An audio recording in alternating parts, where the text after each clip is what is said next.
More and more creepy conspiracies are crafted and published with each passing day. Some of them can truly be unsettling and seem very possible. Theories centered around actual factual evidence stand stronger than others. Unfortunately, there's also an abundance of completely ridiculous theories that don't make any sense.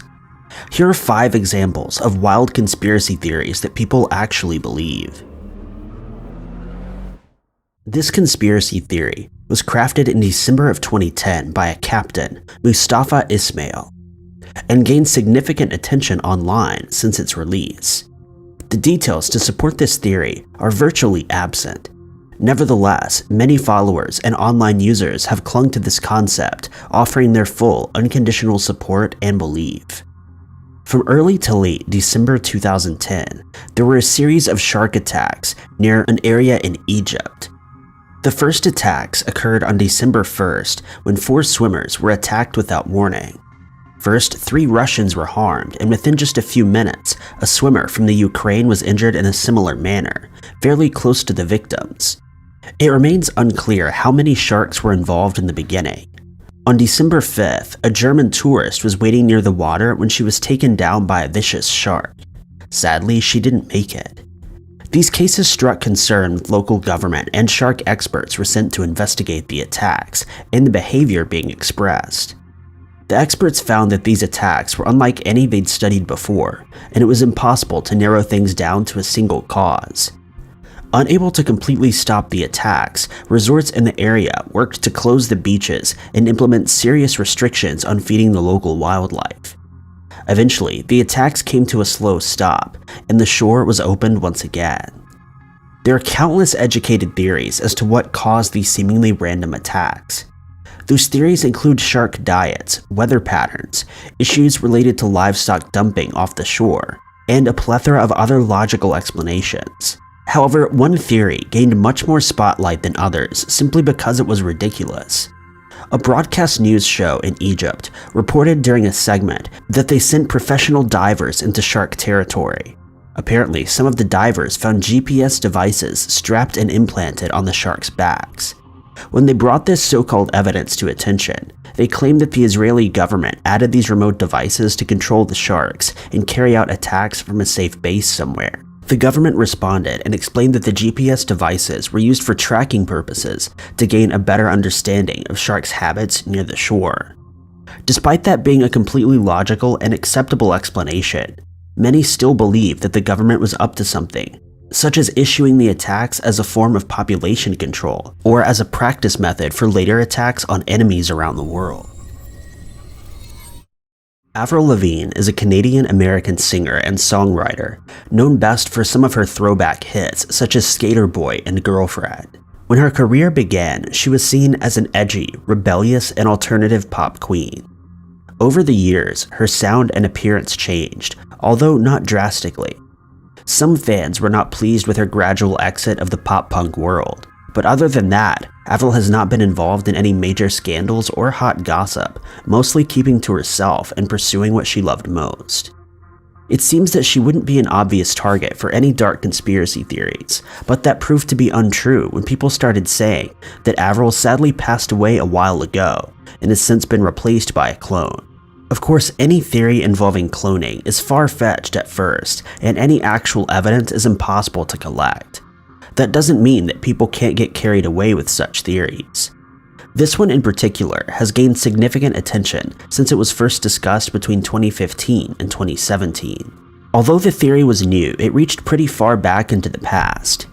Theorists claim that Avril got tired of her life and fame and pressure to be popular, so she cloned herself, or according to some variations of the tale, found an impressive doppelganger, and this clone was then forced into the spotlight to replace her. In a few versions of this story, Avril actually passed away shortly after hiring the clone named Melissa. Fans believe that this change occurred between the 2002 release of Avril's album Let Go and 2004 release of Under My Skin. It was at this time that Avril was in a horrible accident, causing Melissa to fill her spot indefinitely. Another theory claims that Avril didn't pass away, but the record company chose to hire Melissa full-time and simply threw Avril aside. It seems that this theory was mostly backed by fans, claiming the style of music that was once performed by Avril was dramatically different from the hits performed by Melissa. Similarly, posts filled the web apparently pointing out the obvious differences in the star's appearance. Avril has spoken out about these rumors on a few separate occasions and insists that they're just the result of bored followers looking for something juicy to sink their conspiracy-admiring teeth into.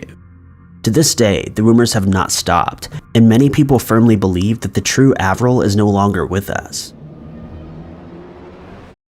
It's hard to determine when this odd conspiracy was first birthed, but online content relating to it goes back as far as the early 2000s. The theory claims that people with red hair, often referred to as gingers, are actually human-alien hybrids. At first, this seems like an empty theory that targets a group of people for no logical reason in an attempt to further demean their existence. While it's still entirely incorrect and rather offensive, we can say at least that there is some real-life data behind these wild claims being made. According to ZME Science, pain studies performed on redheads showed that they were more sensitive to thermal pain than the average person. Yet in another series of tests, it was found that they have a higher tolerance for a wider variety of pain stimuli. This doesn't suggest that redheads are any stronger than people with other hair colors, but they do experience and accept pain differently. In fact, many of these studies also showed that redheads generally have different bodily responses to the pain being inflicted, specifically when it came to electrical pain stimuli. All of this goes back to the fact that red hair is actually a genetic mutation caused by a different type of protein and receptor in the cells. It's important to mention that this mutation also causes women to have longer extended periods and require special preparations before they give birth. Essentially, all of these facts prove that redheads are very different in their own special way. However, theorists have used this information to construct claims that gingers are part alien. An argument commonly mentioned when this topic is being discussed is that it's odd so many powerful historical figures, mostly European kings and queens, were born with red hair, despite it being the most rare hair color across the board. There's no solid explanation to dispute this claim, but in the end, it's not a very strong argument either way. Just because a specific hair color has assumed a role of power more often than others, doesn't mean that alien-human hybrids are the answer. Still, tons of people believe this and hold an offensive suspicion against our redheaded brothers and sisters. Alex Jones is a right-winged TV personality that has worked on the controversial InfoWars show, as well as his own personal production titled The Alex Jones Show. When it comes to Alex, there are always split opinions. Some of you may hate him, while others adore and support his content. Either way, it doesn't really matter what side of the politics you're on. The average person should still agree that the strange conspiracy theory Alex birthed about chemicals in the water making frogs gay is far-fetched to say the least. The theory first began on his broadcast in 2010. According to NBC, Alex stated, "The reason there's so many gay people now is because there's chemical warfare operations, and I have the government documents where they said they're going to encourage homosexuality with chemicals so that people don't have children." The internet took off with this quote and the floodgates were opened, attracting people of all kinds. Some that simply needed to double check something so controversial had even been said, and some that rushed to Alex's side to enforce his beliefs and act as a support system. In 2015, this conspiracy took another dramatic turn when Alex came forward to say that the water was being contaminated and turning the frogs gay. In 2017, he made another wild statement when he said, "The majority of frogs in most areas in the United States are now gay." It's clear why his umbrella statement was altered to include wildlife, but once again, the theory gained traction and blew up from there. While it serves mostly as a joke or a satirical commentary about how easy it is to gain support when you're bold enough to make such claims, it's also something that people firmly believe in, and it's actually played a part in their voting and political alignment. Theories concerning the famous pyramids are abundant. If you can think of it, it's probably already a theory that's been produced and explored by many other people. From aliens to time travelers, the mysteries behind these massive monuments are endless.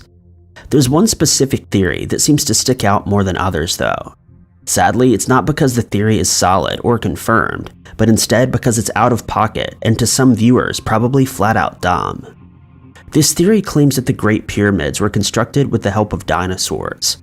This piggybacks on an already existing theory, which reports dinosaurs and humans once lived side by side peacefully. There's little to no evidence out there to suggest that this was true in any way, but it's the backbone for the theory we're discussing today. Apparently, the large and dangerous creatures were sometimes tamed by the people living amongst them to carry materials and lend a helping hand in constructing the great structure we admire today. This concept was first shared by a pastor named Vince in 2007. He boldly stated during an interview that dinosaurs were mentioned in the book of Job. They were used to help build the pyramids. There's not much else going on with this case, but it was widely accepted by the members of Vince's Accelerated Christian Academy. His followers supported and encouraged his claims and began sharing their own ideas relating back to it. Over time, the organization lost its members and was officially closed in mid-2012. Still, this odd theory stands, and you'd be surprised to know how many people still believe it and insist that it's the truth and the government is hiding it from us for unknown reasons. With major breakthroughs being made in the field of artificial intelligence, one conspiracy theory that's been around for years has gotten a second wind as many people theorize that the internet is essentially dead. According to followers of this conspiracy theory, the internet stopped existing in the form that we all know either in 2016 or 2017. Instead, all of the content that we see on the internet is actually being generated by bots, since they can be programmed to influence internet users. This theory centers mostly around the idea that humans can be easily influenced by what they see and read on the internet, and thus bots can be programmed to influence us to buy more unnecessary products, follow a certain celebrity on social media, or even vote for a particular political party. It's further bolstered by a prediction that up to 99% of the internet would be generated by artificial intelligence by the year 2026. Since AI has improved by leaps and bounds in recent times, followers of this theory suggest that it'll become harder and harder for humans to differentiate between artificially generated content and content that was created by humans. It further suggested that this movement is being sped up by algorithms that identify human-made content. AI then creates similar content and adds influential content, after which the algorithm pushes the human-made content aside in favor of what was created by a bot. Many people think that this conspiracy theory came about due to the state of social media today. They feel that posts and trends have become so repetitive and predictable that they may as well have been created by a bot, and once enough people noticed, the theory was born.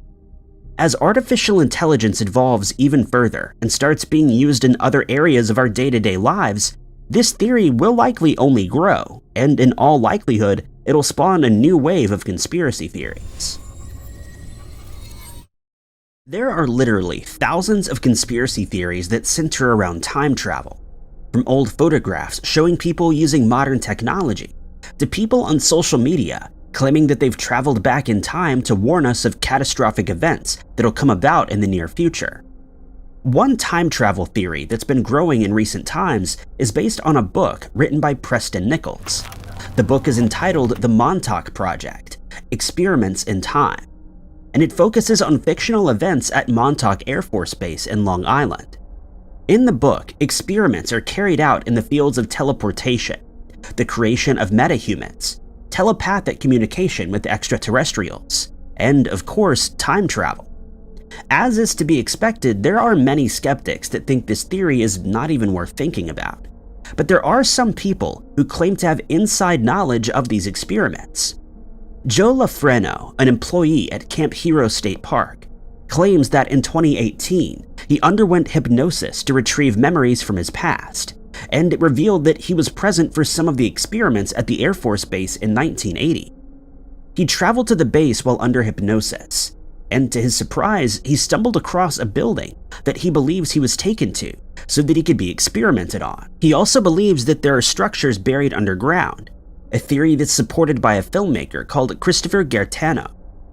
Christopher used the services of a geophysicist to investigate the site and found that there are indeed structures under the base that are not mentioned on any maps, leading him to believe that there's at least some truth to the conspiracy theory. Locals from the surrounding area are skeptical about these claims, but they've mentioned that the SAGE radar towers that were set up during the Cold War used to cause interference with their electronic appliances, and many people also used to suffer from headaches while the towers were still operational. Some believe that the headaches were a symptom of the 425 MHz frequency that was emitted by the towers, and that this is the frequency used by government agencies when they're experimenting with human consciousness. Though there are many people who have bought into this conspiracy theory, there's never been any concrete evidence found to support it. If someone was to suggest to you that most of the birds you see in the sky aren't actually birds at all, you'd most likely think that they're joking or you've been grossly misinformed. But it's a real conspiracy theory, and quite unbelievably, it's attracted more than 1 million followers, all of whom think that birds are something different entirely. The theory states, although all birds used to be actual birds, they've been systematically replaced with drones that are used by the US government to spy not only on other countries, but on its own citizens. According to those who believe the theory, it all started back in 2001, specifically on the 26th of October, when the first beta versions of these mechanical birds were sent out into the world to begin their surveillance campaigns. The theory gained so much traction that a rally was organized in Springfield, Missouri, with the aim of bringing these allegations into the spotlight, since the group believes that members of the public are being fooled by what they see in the sky. To make matters worse, there have also been claims that this program was suggested during JFK's administration. But according to some conspiracy theorists, he was opposed to its implementation, and it may have been why he was executed.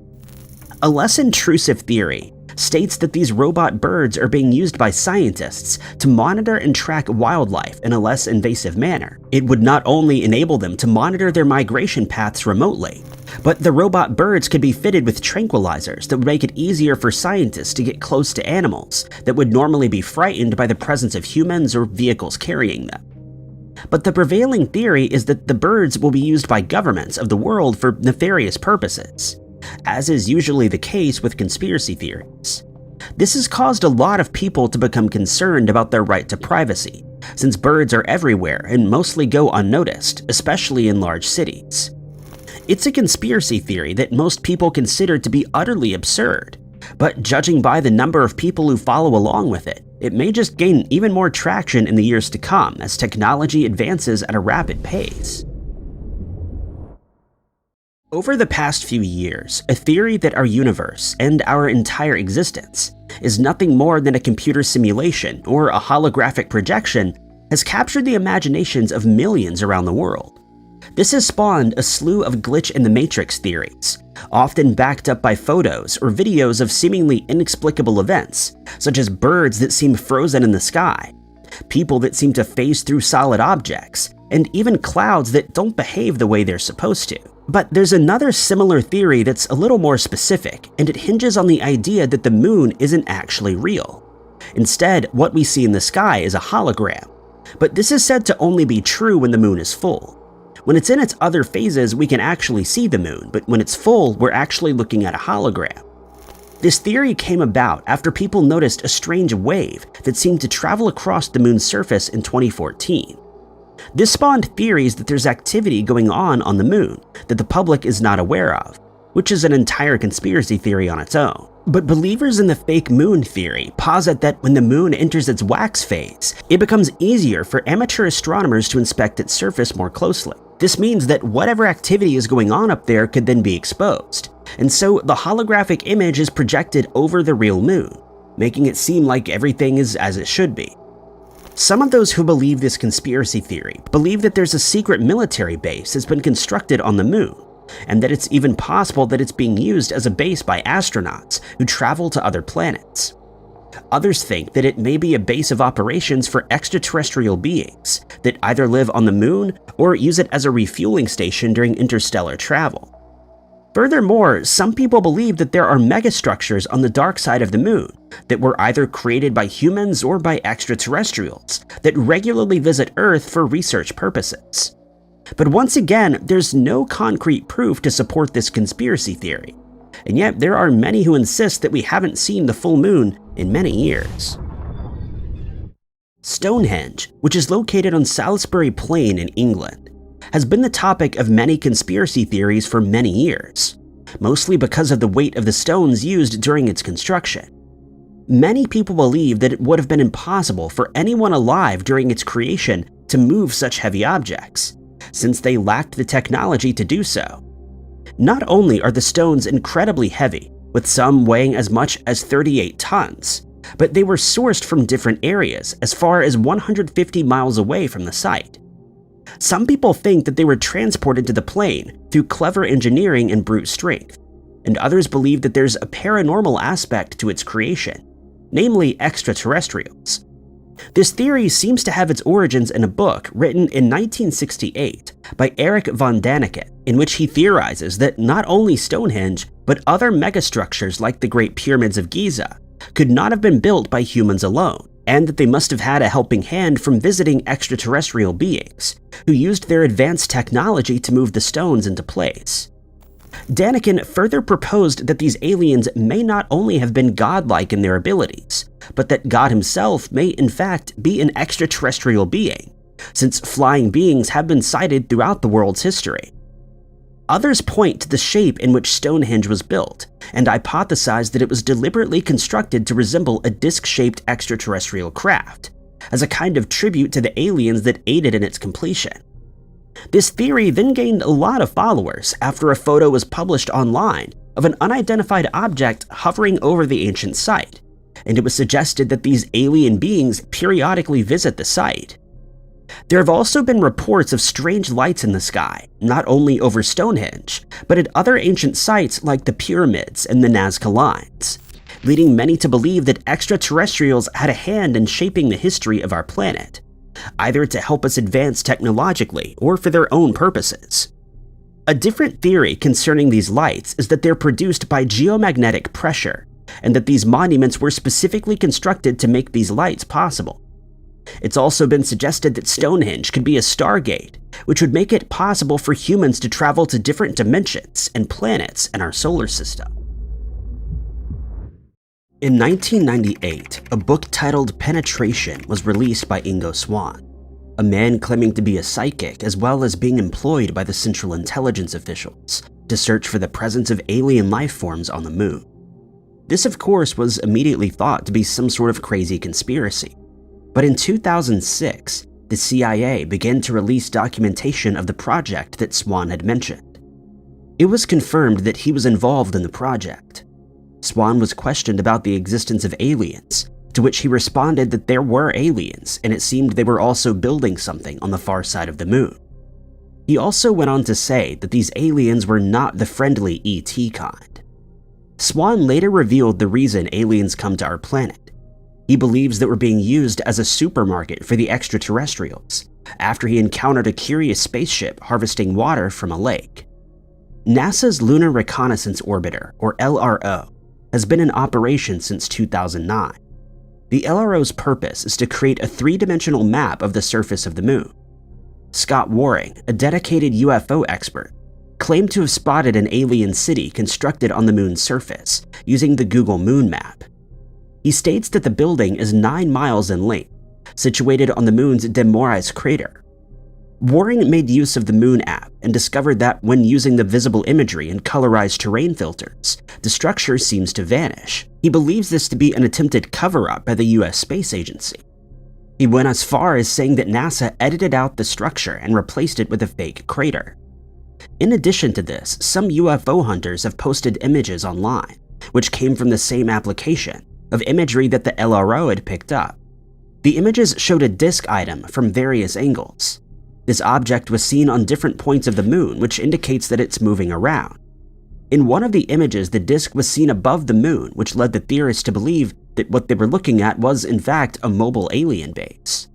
Another image of the moon depicts a crater in the form of a triangle, with clear edges that are seemingly man-made. This apparent extraterrestrial structure is said to have now vanished from the Google Moon Maps, as if it's been edited out. The author of the UFO Investigations Manual, Nigel Watson, attempts to debunk these theories by stating that these alien buildings could easily have an explanation, such as naturally formed structures or even the way in which the building is simply being illuminated. In recent years, China landed their spaceship, the Change 4 probe, on the dark side of the moon. Its job is to travel the moon's surface and collect information. Theorists, though, believe that China is doing this exploration in order to find the apparent moon base. The dark side of the moon refers to an unexplored area of the moon that cannot even be seen through telescopes. Many believe that this is where one would find an alien civilization, although no definite evidence has come to light to prove these theories. Some conspiracy theorists believe that the alien life forms are hiding on the dark side of the moon in order to stay out of the public eye and remain an undiscovered civilization.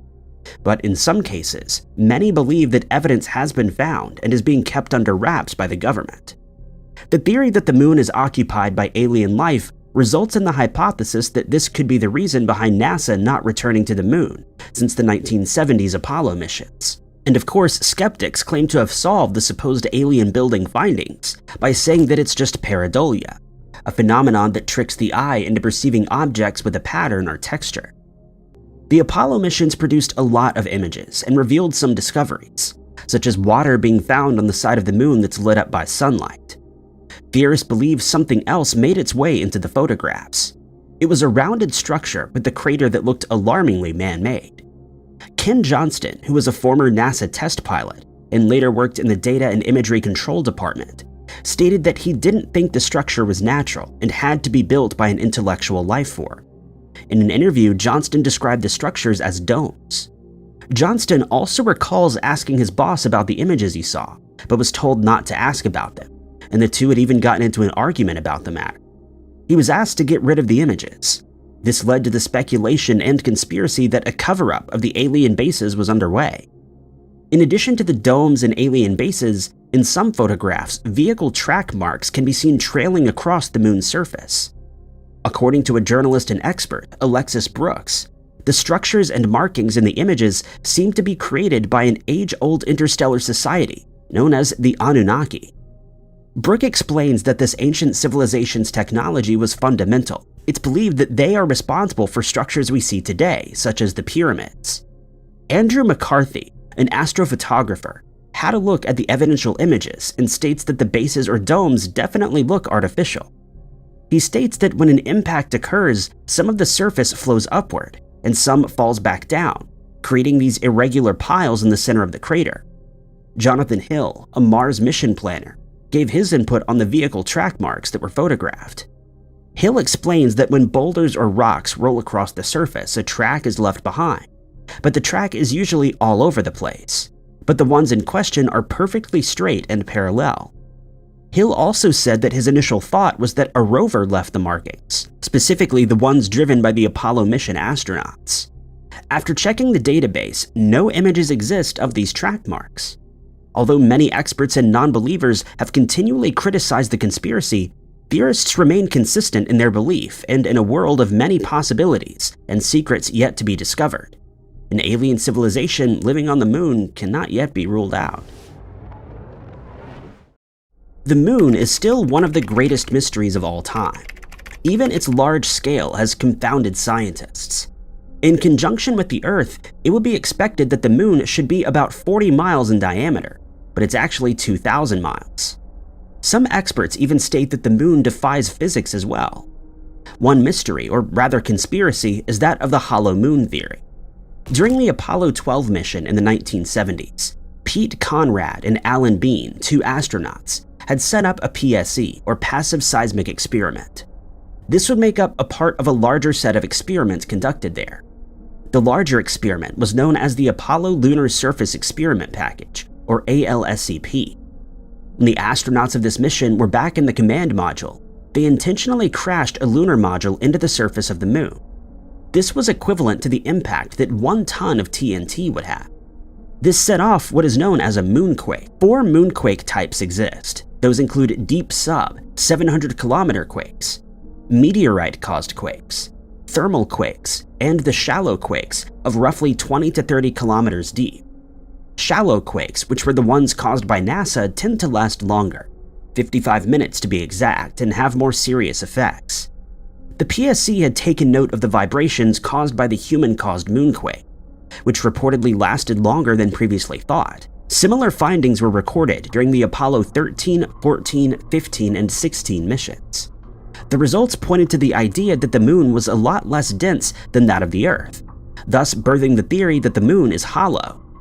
Conspiracy theorists have also grabbed onto the idea that the moon is an artificial object, perhaps made by an advanced civilization of extraterrestrials.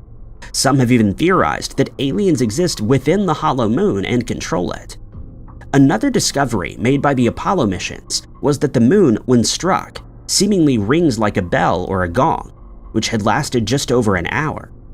During the Apollo 13 mission, a larger object was crashed into the moon, and this time the moon rang and reverberated for 3 hours. These vibrations reportedly traveled 20 miles deep. J.P. Robinson, a UFO researcher, explains that this is due to the moon being hollow or artificial, and if it was not hollow, it wouldn't ring. He also says that the moon should not even be where it is. The size and the distance of the moon from the Earth remains a mystery to scientists. Scott Waring is another supporter of the hollow moon conspiracy theory, along with David Icke. Robinson continued to explain that the moon rotates at 1/100th of the speed that the Earth spins on its axis.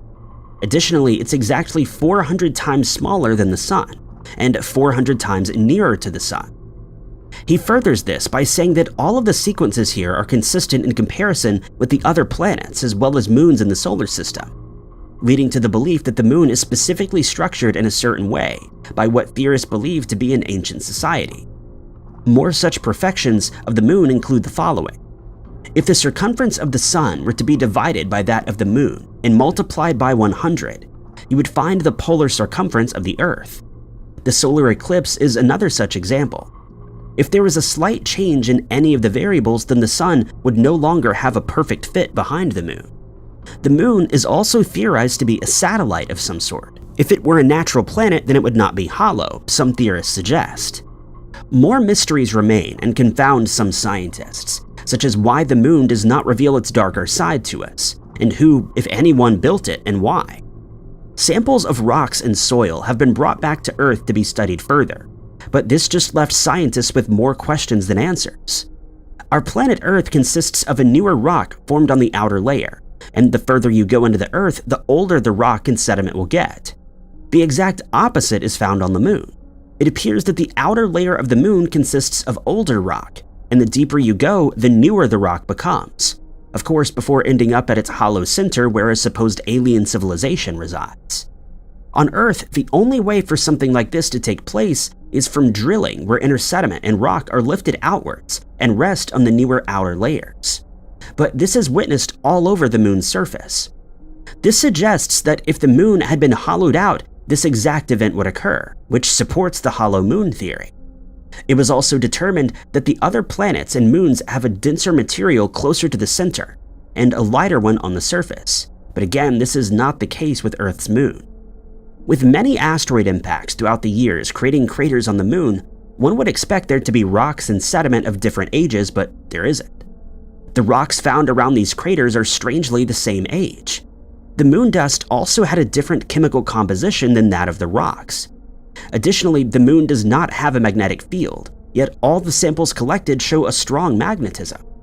Conspiracy theorists suggest that this is because it's an ancient extraterrestrial structure that lives within the moon and stabilizes all these perfect characteristics. Furthermore, it was uncovered that the moon outdated the Earth by a couple million years, perhaps being conceived at the time the solar system sprung into existence. Radioactive elements known as uranium-236 and neptunium-237 have been found on the moon as well. What's strange about this is those elements do not occur naturally. The only way for us on Earth to see those elements is to create them, further suggesting the moon to be an apparent hollowed-out spacecraft. Titanium, chromium, and zirconium are said to be the strongest metals known, and these are found in abundance on the surface of the moon. The metals are also highly resistant to corrosion. Should one want to strongly reinforce some sort of structure, these are the kinds of metals they would use. Theorists suggest that this could possibly explain why the craters found on the moon are all the same depth with only slight variations. A reinforced metal body could exist below the dusty surface. Some conspiracy theorists believe that hidden messages are being intentionally recorded into songs and speeches, which would only be revealed if the recordings are played in reverse. These secret messages are known as backmasking, and some strange things have been revealed here.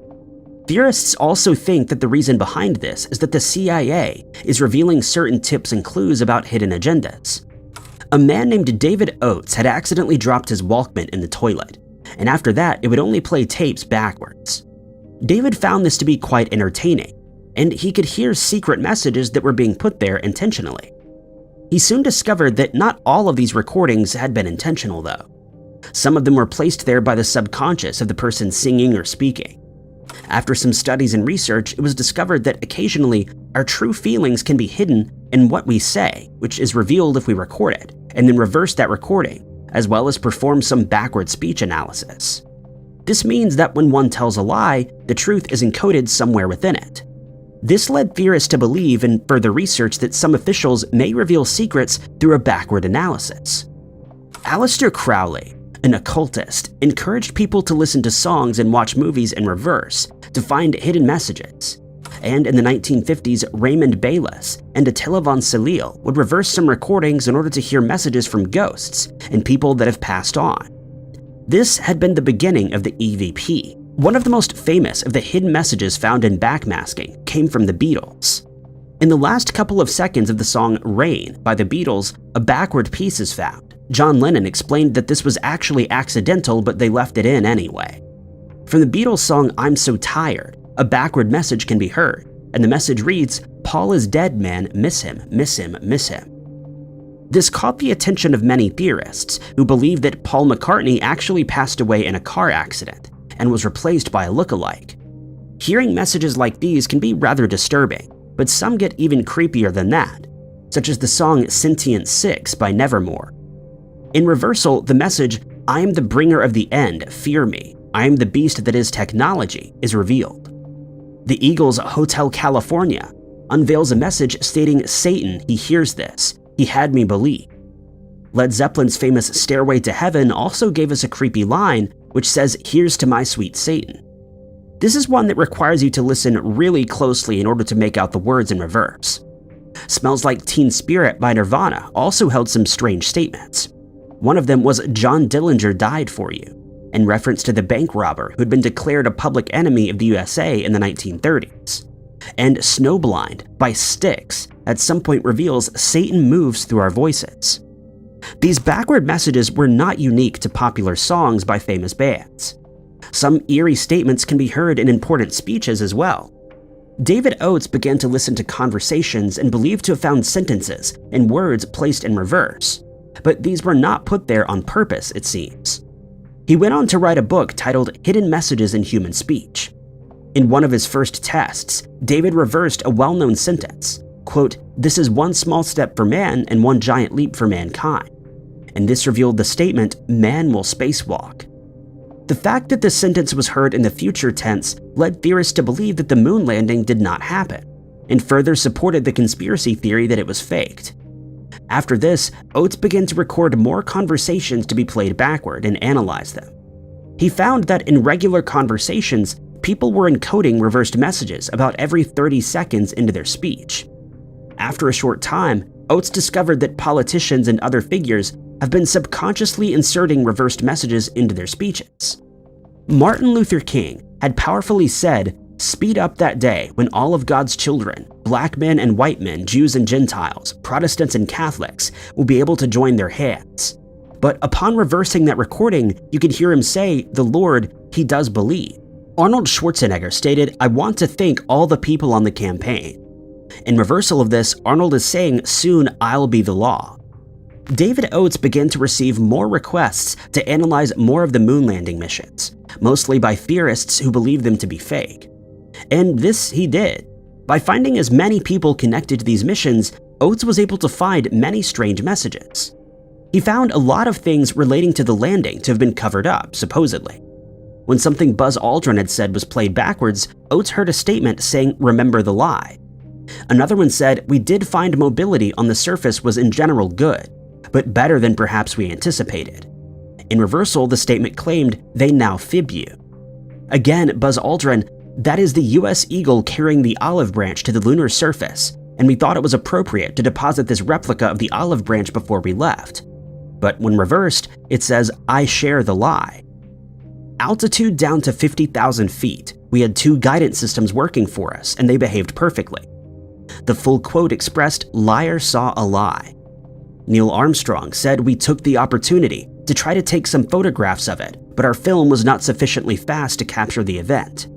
When the entirety of the statement had been reversed, it revealed either my fraud or I'm a fraud. Michael Collins, who was also involved in the missions, was saying, quote, in the interest of time, I'm not going to dwell on, which became our masters are famous. No one is really certain exactly what that means, and perhaps it means nothing, and it's all just an elaborate conspiracy theory. The masters in question may be revealed by Neil Armstrong, who said credit to the control center in this case. They were the people that really came through and helped us. If this is played backwards, you might hear all the people with Nixon knew. The backward voice theory, as set forth by David Oates, has gained a lot of ground and sparked many conspiracies throughout the world, some of which theorists claim to have proven with the use of this reversed analysis. Many secrets have supposedly been uncovered using this sort of method, but it all just remains a conspiracy. Mount Shasta, a 14,179-foot tall semi-active volcano found in Northern California, is one shrouded in mystery and many conspiracies. One of the more well-known conspiracies is that of the Lemurians. In 1904, J.C. Brown, a British prospector, claimed that he had found an underground city, 11 miles deep in Mount Shasta. He stated that the city had gold, shields, and even mummies. An 80-person team was gathered to venture into the mountain to verify these claims, but when that day came, Brown had vanished. Some immediately believed that he was a fraud, but Brown never got a cent out of any of this. More theorists suggested that an organization like the Illuminati had learned of this and kidnapped Brown, but in another hypothesis, it was suggested that he'd actually been granted access to the lost city. It's believed by these theorists that Brown was taken to Lemuria by a machine much like a UFO. In the 1930s, another account of Lemurians was reported. Guy Ballard was to meet Saint Germain, which supposedly led to the founding of the movement I Am. The city in question had been named Lemuria, and the inhabitants were Lemurians. Witness accounts of the city, as well as the people who reside there, made their way into occult religions such as the Summit Lighthouse, Church Universal, and Triumphant, as well as Cryon. Lemuria is said to go back 4.5 million years BC, which is supposedly when the society walked the earth. It's believed that the Lemurians left their continent to take up residence within Mount Shasta. Native American legends speak of a race of giants that would roam the forests of Mount Shasta. The Monok tribe speak of a Mata Kagami. Mata Kagami is the tribe's word for Bigfoot, and Meto Kangmi is the Tibetan word for Yeti. It's speculated that the giants that are reportedly seen are perhaps Yetis or Bigfoots. Ever since the 1920s, campers have been reporting Bigfoot encounters when camping in Mount Shasta. In one incident, a camper had witnessed a female Bigfoot giving birth within the forest. But along with these Bigfoot sightings also came the Mount Shasta UFO phenomenon. As previously mentioned, some theorists believe that Brown was taken up in a UFO-like vehicle. Well, the mysterious volcano became a UFO sighting hotspot, with reports dating 100 years back. It now comes in as number 13 of the top 300 UFO encounter hotspots. It was documented that some witnesses had seen chrome objects which floated above the roads surrounding the volcano. Others claimed to have seen lights around the peak moving in a silent formation and then suddenly vanishing. In 2008, witnesses saw a large glowing jellyfish above Mount Shasta. No images of this have surfaced, but in recent years a video was captured of a curious object changing shape in the sky. As recently as February of 2020, another report of a UFO sighting came in. The image of a glowing orb surfaced. Witnesses and theorists believe it to be another extraterrestrial spacecraft of some sort, although this theory is supposedly debunked. A Shasta inhabitant, Wallenstein, had been collecting information, images, stories, and dates of UFO sightings, and compiled it all into a 625-page self-published book. The interesting thing about these accounts of UFOs is that eyewitnesses have reported that these objects fly straight into Mount Shasta. The objects had flown straight into the side of the mountain and then suddenly disappeared. Some theorists believe that the volcano has an energy vortex invisible to the human eye, which allows the extraterrestrials to pass through safely. Other conspiracies state that the UFOs are hiding in the strange cloud formations and entering the mountain through a portal. But where did they enter? Apparently, it's not just UFOs disappearing into the walls of the mountain, but for ages, people have been reporting that unearthly beings found in the Shasta caves are able to walk through walls. Mount Shasta is also known as a hotspot of human disappearances. One famous account happened in 2011.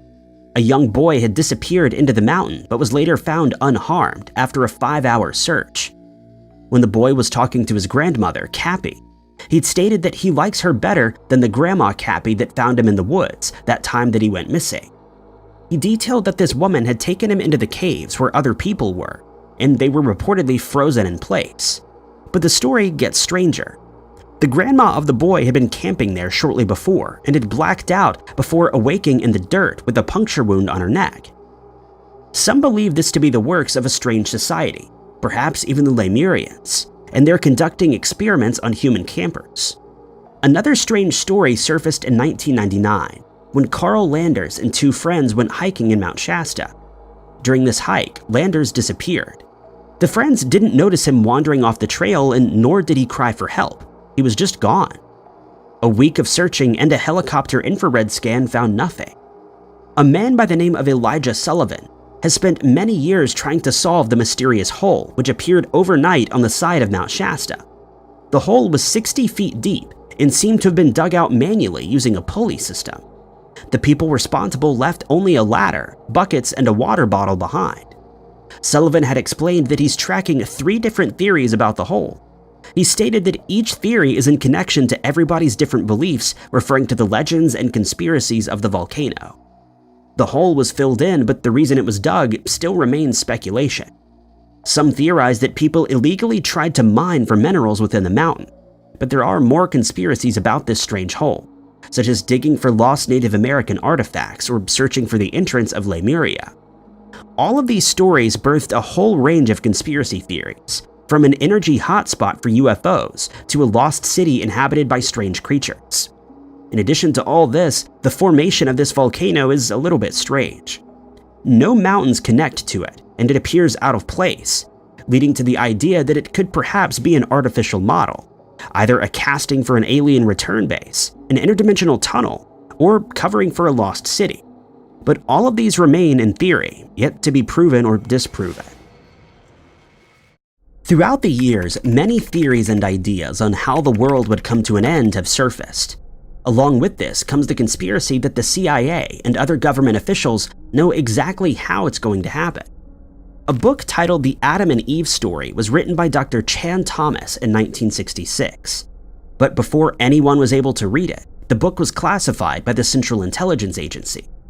A couple of years later, only 57 pages were declassified out of the 284-page manuscript. The book itself detailed how the world came to an end, and for some reason the CIA needed this to be concealed. One of the theories in this book was that a great flood would wipe out a large portion of the population, or all of it. Thomas also details a pole-shifting event that will eradicate life on Earth. This is not as far-fetched as we may think. According to the Intermediate Axis Theorem, this could have happened before, resulting in events such as the Ice Age. The Intermediate Axis Theorem scientifically explains why an object would spin and then suddenly flip continuously, as observed during a space mission.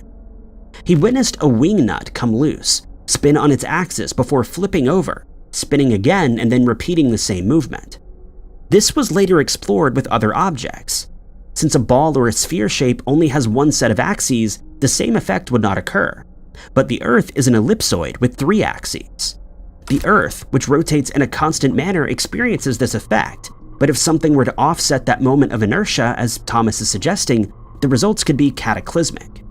Some believe that many years ago, during the time of the dinosaurs, when the asteroid struck the Earth, it did exactly that. The Earth would then change its axis due to the force of the impact, thus setting off an ice age as well as wiping out the dinosaurs. Another theory is that of the scorched earth hypothesis. It's believed that in a couple billion years, our planet will have heated up so much that it sets off a greenhouse gas effect, boils the oceans, melts the ice caps, and then turns our planet into Venus. Possibly set forth by the Terminator movies, the next theory suggests that an artificial intelligent race will cause apocalyptic events and rise against us humans after taking our jobs. Then, of course, there's the zombie apocalypse theory, a viral outbreak of some sort of mutagen that transforms living humans into undead, eventually leaving nothing on Earth aside from starving zombies. The super violent volcano idea is also not very far-fetched. This suggests that supervolcanoes will erupt and destroy anything in their path.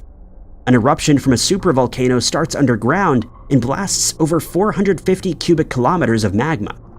Additionally, if this were to happen, the ash would block out the sun, dropping the general temperature to between 5 and 10 degrees Celsius. The ash would also wipe out any plant living on Earth and pollute drinking water, subsequently eradicating the animal kingdom and eventually us humans. Sir Isaac Newton produced his own theory of the end of the world. Newton refers to the Book of Daniel. He managed to identify that the end of the world would occur somewhere in 2060 or 2100. He believed that the gods spoken about in the Christian Bible created a period of 6,000 years for humans to live on Earth, and in the second coming of Christ, human life will cease to exist. In cultures such as the Mayans, theories of the end of the world were also discovered. The Mayan calendar suggested that the world would end in 2012, but clearly this didn't happen. Or did it?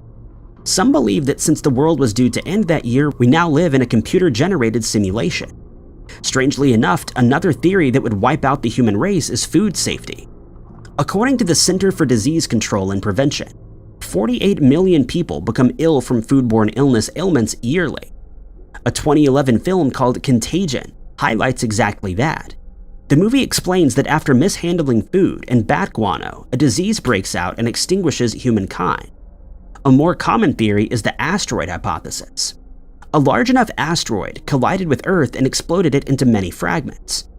A theory such as this also births the planet collision idea. Another film called Melancholia also explores that idea. The nearing of a planet slowly makes its way toward Earth before bursting through and causing a life-ending event. A more common conspiracy is that aliens are going to come down and destroy all life on Earth. With an advancement in technology, it would be quite easy for these extraterrestrials to overtake us. And since David Grush has so kindly confirmed the existence of alien life, this hypothesis may not be far off.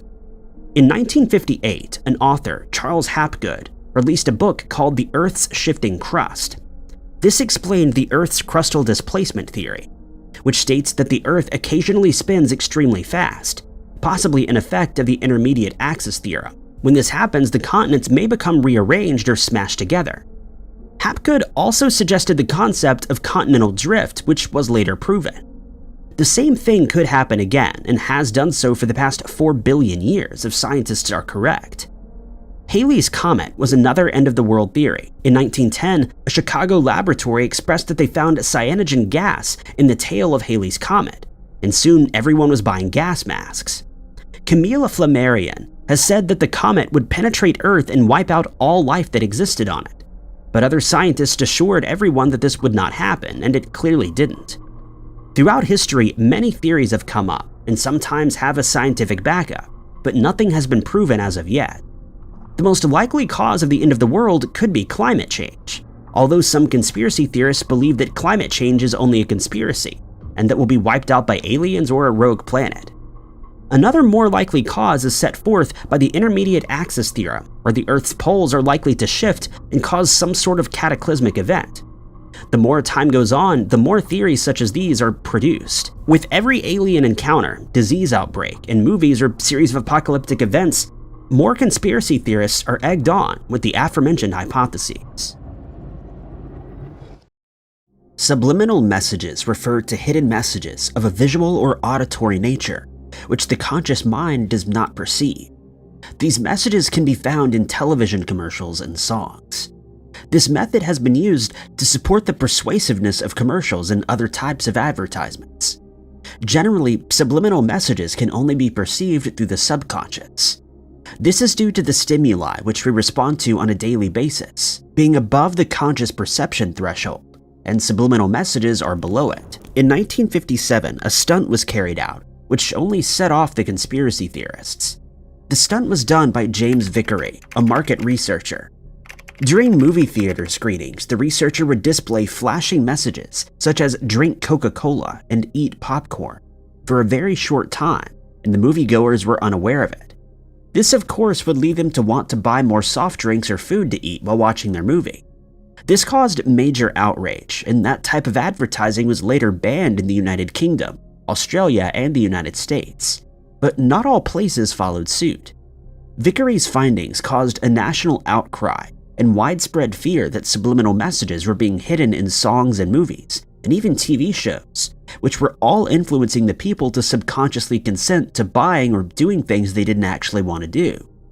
In 1962, the market researcher stated that his findings were all false and that he had no evidence to support his claims.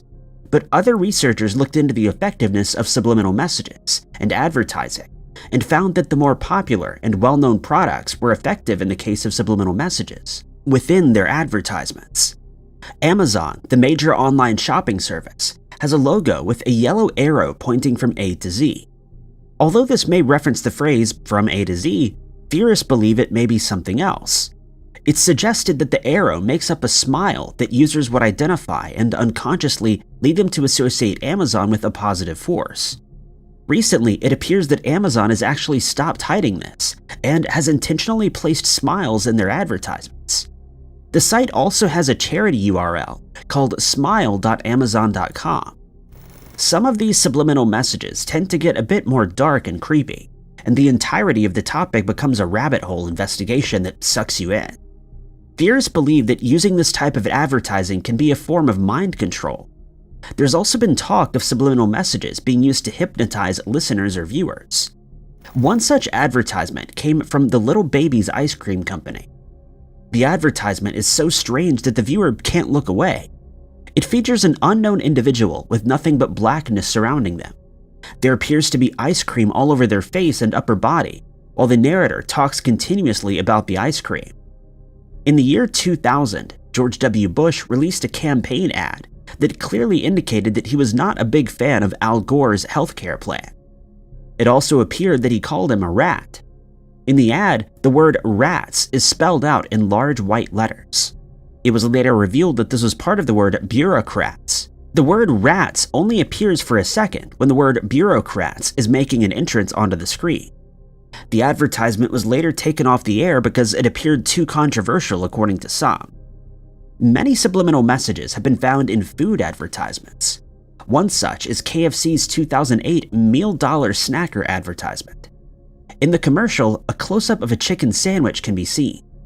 Hidden in the lettuce of this burger is a dollar bill. Conspiracy theorists suggest that this is because they're basically trying to tell customers to spend their money in a subliminal and subtle kind of way. Subliminal messages were not unique to just presidential campaigns or food commercials, though. The Marlboro cigarette brand was also subject to hidden messages. The brand was often promoted in the sporting world, including on the cars and jackets of race car drivers in Formula One racing. It was argued that Marlboro was advertising their brand entirely too much, so instead they created a design that resembled a barcode. When the car was moving at high speed, the barcode would form the Marlboro logo, further suggesting that large corporations were trying to control and influence the buyers. The Pepsi company released a particularly disturbing advertising scheme. They began to release Pepsi soft drink bottles with a hidden message underneath the caps. The message would read, "Help me, trapped in Sobe factory." This stirred up a lot of controversy, and people started to post pictures of these messages online, asking if they were real and if someone needed help. It gave the impression that a factory worker was being kept there against their will. It's believed that Pepsi did this in order to have their company spoken about more online. Another popular soft drink company is, of course, Coca-Cola.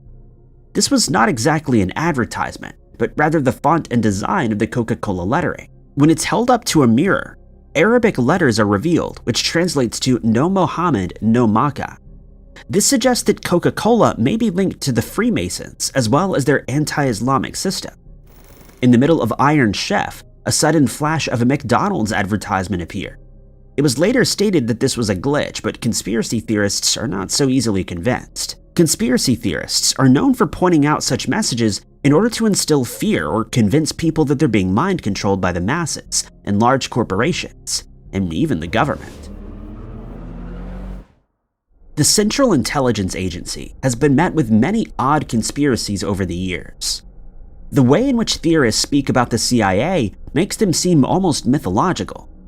One of the more common theories about the agency is that they're puppet masters of the world. They're said to be the instigators of coups and other types of attacks around the world. The CIA seems to be mostly interested in keeping up the idea that they're a powerful organization that may be able to topple the government, as well as obscure the way in which history is written. Some theories that were set forth by conspiracy theorists have ended up being true, with many of them seeming to be a lot more far-fetched. One theory was that Tibet's Dalai Lama was being funded by the CIA. It's believed that the 14th Dalai Lama was on the CIA's payroll for up to $180,000 a year for most of the 1960s. The payments began after the Second World War, when Mao's communist revolution had been established as China's commanding power, which sought to control Tibet. This resulted in the Dalai Lama leaving and finding refuge in India. The agency began to fund the Dalai Lama, as well as his exiled group, with the intent of provoking opposition against Mao and his regime. A commonly known conspiracy theory is that of the HAARP program that's able to control the weather, and this same idea has been circulated about the CIA as well. They were accused of having the capability to control Mother Nature and the weather. Although it may seem like something from a fantasy novel, one such incident was proven. The agency used an old technique of something called cloud seeding, which would cause rainfall. This was during the Vietnam War with the intention of causing landslides and preventing the roads from being used by the NVA to transport weapons. Some suggested that the CIA may still be doing this and causing natural disasters to occur for one reason or another. For years, there's been this idea that the CIA is able to control the minds of citizens. Theorists have gone as far as saying that some of our well-known celebrities are under the influence of mind control from the CIA. They believe that evidence of this is visible when some celebrities seem to gap out during red carpet walks or interviews. Apparently, when Bobby Kennedy had been assassinated by Sirhan Sirhan, 3 agency members were there at the time. After the incident, Sirhan Sirhan stated that he had no recollection of what had occurred. He furthers this by saying that he'd been a part of a mind control operation orchestrated by the CIA. A theory of this mind control program was not denied by the CIA. A project called Project MKUltra ran from 1953 to 1973, where tests had been done in a study on human behavior. The main goal of this project was to gather sensitive information from individuals during their interrogation. The project would include research into a truth serum, which would cause individuals to willingly tell the truth and reveal secrets. There was also talk of the use of hypnosis being used in getting information. Although this project can be seen as unharmful, it was later deemed unethical. Theorists believe that even though that particular project has been stopped, the agencies are still using other methods to control citizens, or more sensitive individuals such as government officials or fugitives. Along with the mind control theories, there was another conspiracy stating that the CIA orchestrated a brain surgery on 6 dogs. They placed chips in their brains to be able to control them with a remote. They would then make them walk, run, or stop. It's also believed that the agency experimented on citizens of America using high doses of LSD. The goal was to de-pattern the thought process of the individuals, as well as make them into robot agents. This experiment was reportedly tested on mental patients, inmates, and people addicted to drugs. According to one of the agents, this was because these individuals could not fight back and were more sensitive. It was theorized that the CIA had rolled out a false vaccination program as well. This was later confirmed as an intelligence operation used to hunt down Osama bin Laden. One of the more well-known conspiracy theories involving the CIA is also that they orchestrated 9/11. This had been a key piece of information in supporting the idea of the CIA's role in Operation Northwoods. This was a real operation that had been made public in 1998. The 1981 HIV and AIDS epidemic was also credited by the CIA. Many believed that they created this virus to wipe out certain citizens. This conspiracy theory still has a lot of viewers to this day. The South African president had argued that the virus had not originated in Africa, but instead it had been specifically made in a military lab by the CIA. A Kenyan ecologist who won the Nobel Peace Prize supported this claim as well. This was not the only medical conspiracy relating to the CIA.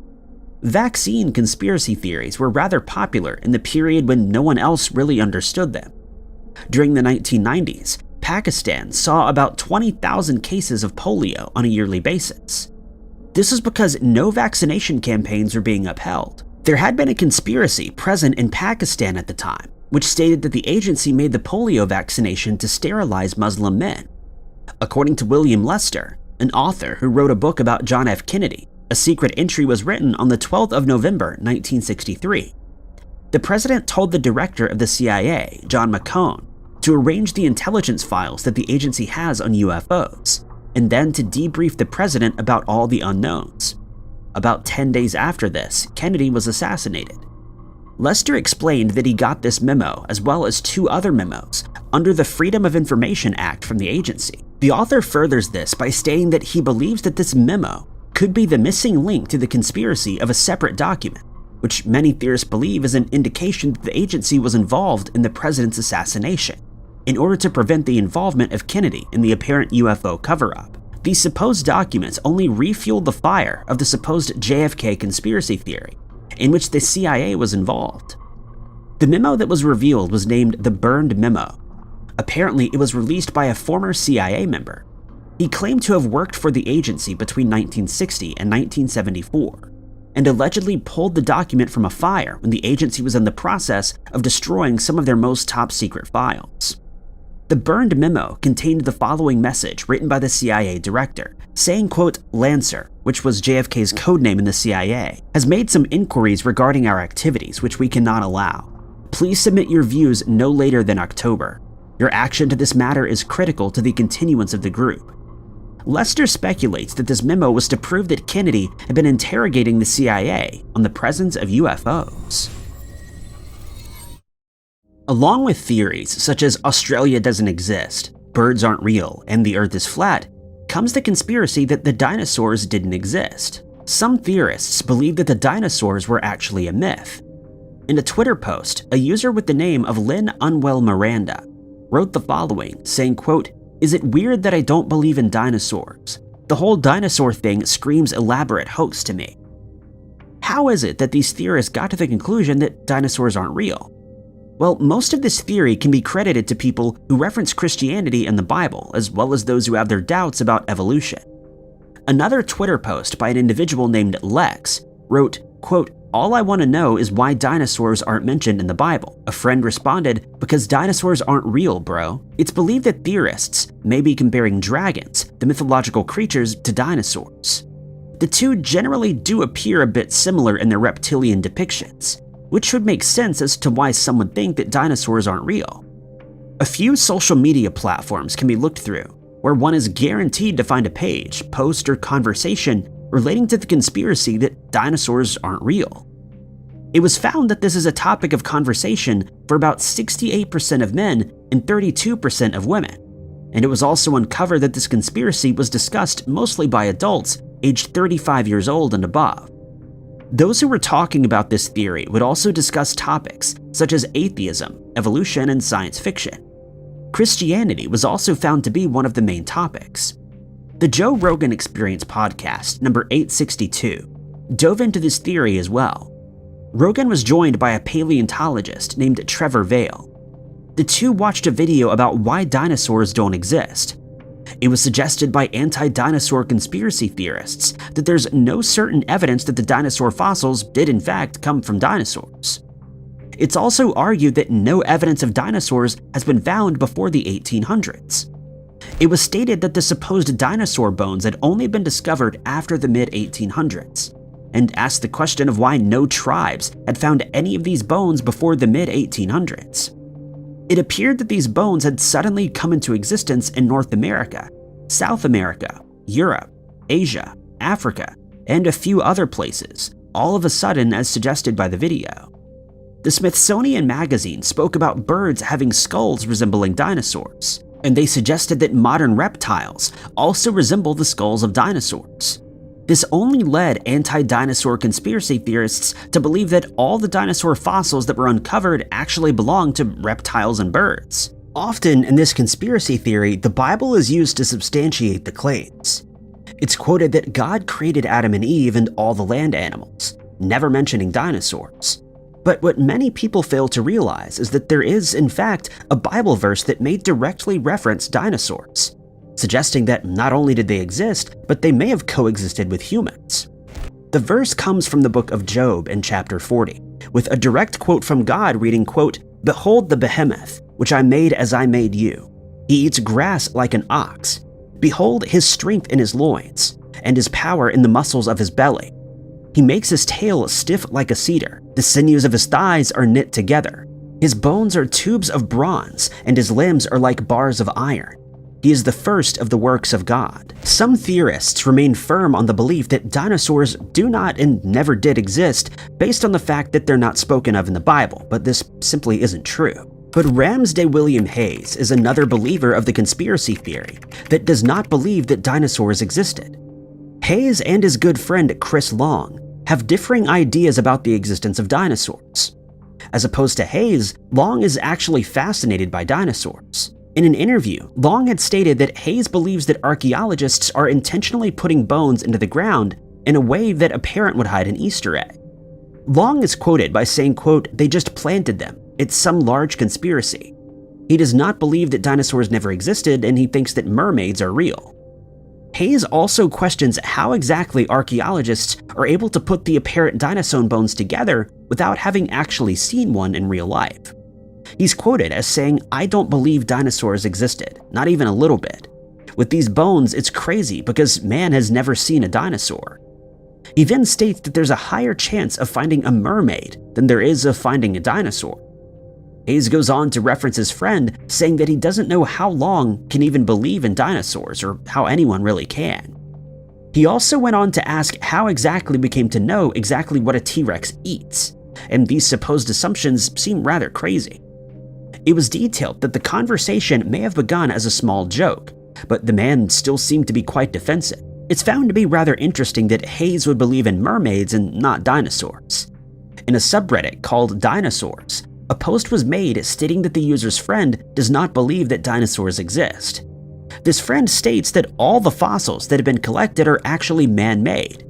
They also added into the post later on that his friend is not actually religious, but they do have a backstory as to how she grew up and may have had parents who were religious and denied the existence of these ancient beasts. Another user posted to the subreddit, "No stupid questions," with the heading, "What do people who don't believe in dinosaurs have to say about fossils and bones?"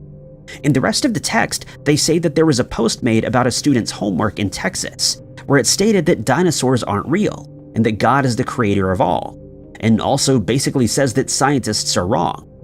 This stirred up a whole lot of comments. Some said that these conspiracy theorists either think that the devil put them there or that the bones were planted by the government.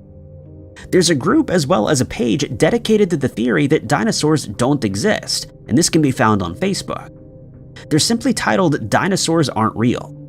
On these platforms, some of the users stir up a whole lot of questions. For one, there's a debate on how exactly dinosaurs were able to reproduce since their general body structure is so awkward. The theories point out that there would be no way that these animals would be able to successfully engage with one another in order to reproduce, given their size and body shape. Recently, it was posted that the National Post website released an article titled "Triceratops Never Actually Existed, Scientists Say."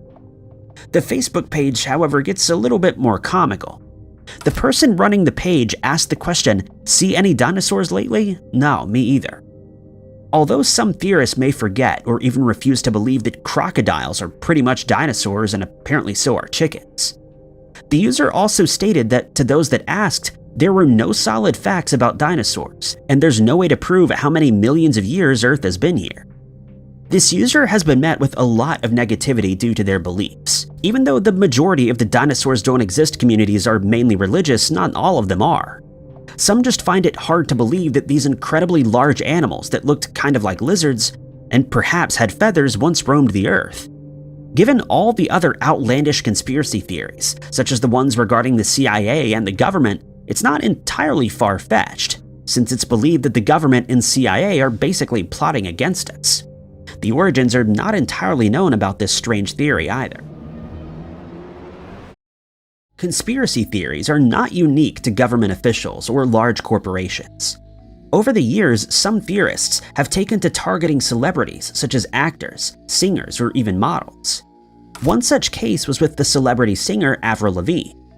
The initial conspiracy has been traced to a Brazilian blog of 2011 called Avril Está Morta, which translates to Avril is Dead.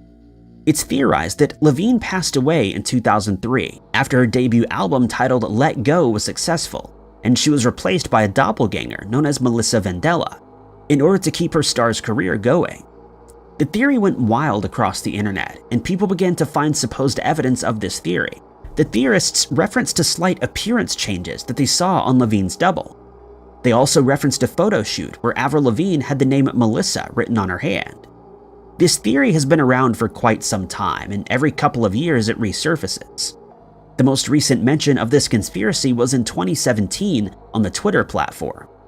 There's another version of this theory that states that Lavigne no longer wanted to take part in the music industry, and therefore hired a double to take her place. Lavigne did address these theories and called them weird and dumb.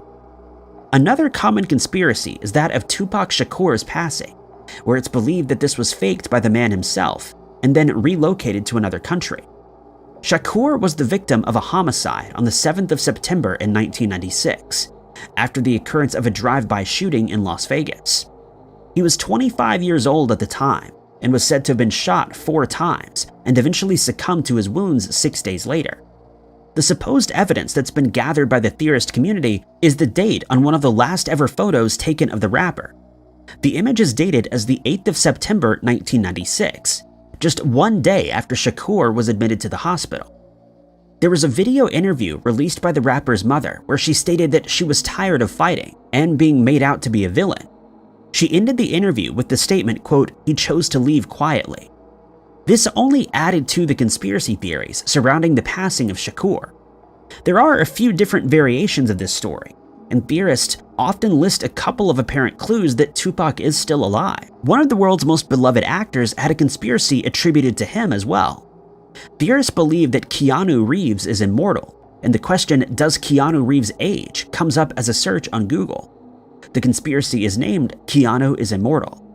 The theory suggests different identities of Keanu Reeves, which date all the way back to Charlemagne from the years 747 to 814.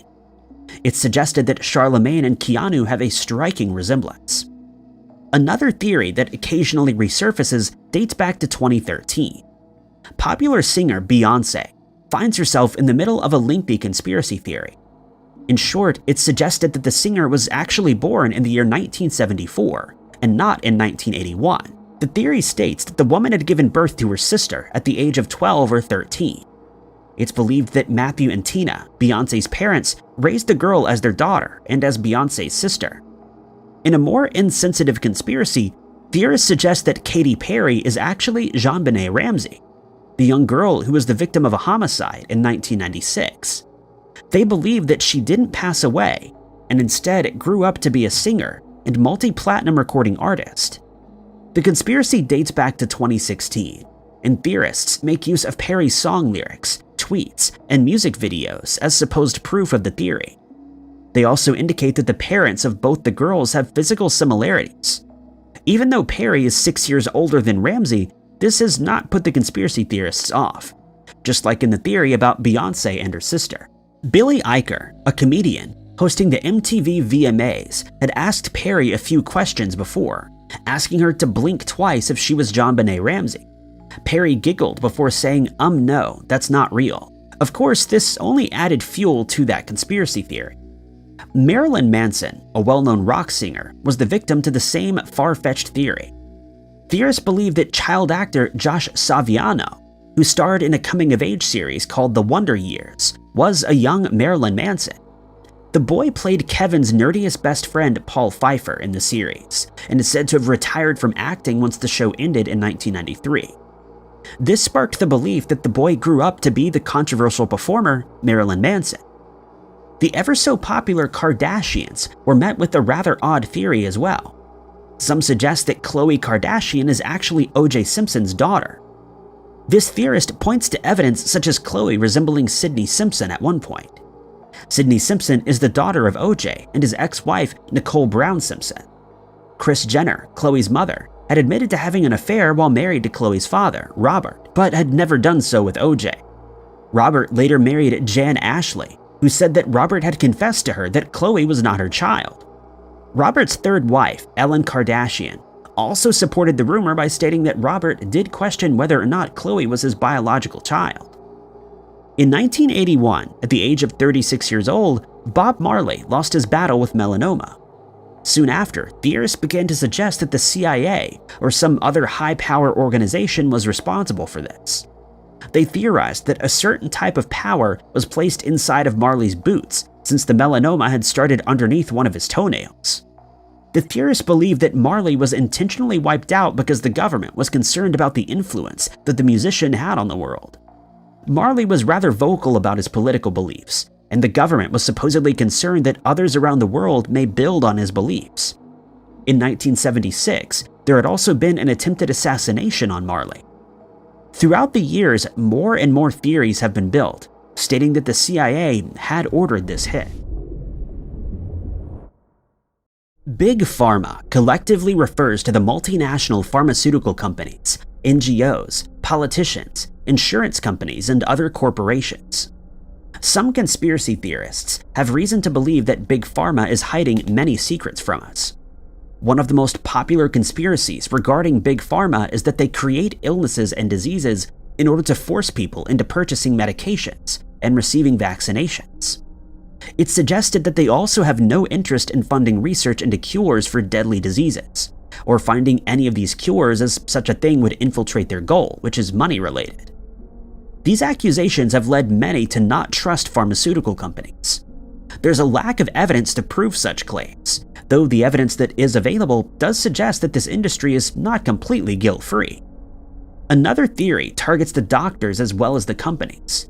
This states that the doctors working under or for the industry will initially not cure patients or provide them with the necessary treatments, and this is done for the gain of more finances entering their bank accounts, according to theorists. It's thought that Big Pharma causes people to get sick, and those who are able to afford the medication either end up getting addicted or have adverse effects, such as an overdose. Conspiracy theorists have gone as far as stating that Big Pharma found the cure for cancer a few years ago, but kept it a secret, otherwise they wouldn't make as much profit from cancer treatments. Since cancer is not curable, the industry relies on people continuously coming back for chemo treatments, or radiation as well as nausea medications, muscle relaxants, and so on and so forth. During the COVID pandemic in 2020, the revenue collected by the pharmaceutical industry was $1,275.2 trillion. This, of course, led many to believe that COVID was a massive hoax deployed by Big Pharma in order to gain that amount of money. It's believed that Big Pharma says that the creation of medications is a costly activity, but this isn't the case.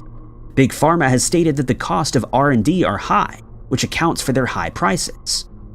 Big Pharma claims that it cost $2 to $3 billion in order to create or develop a new medication. It was discovered, though, that this was an exaggeration, and the cost is actually about 10 times lower than what the industry had said.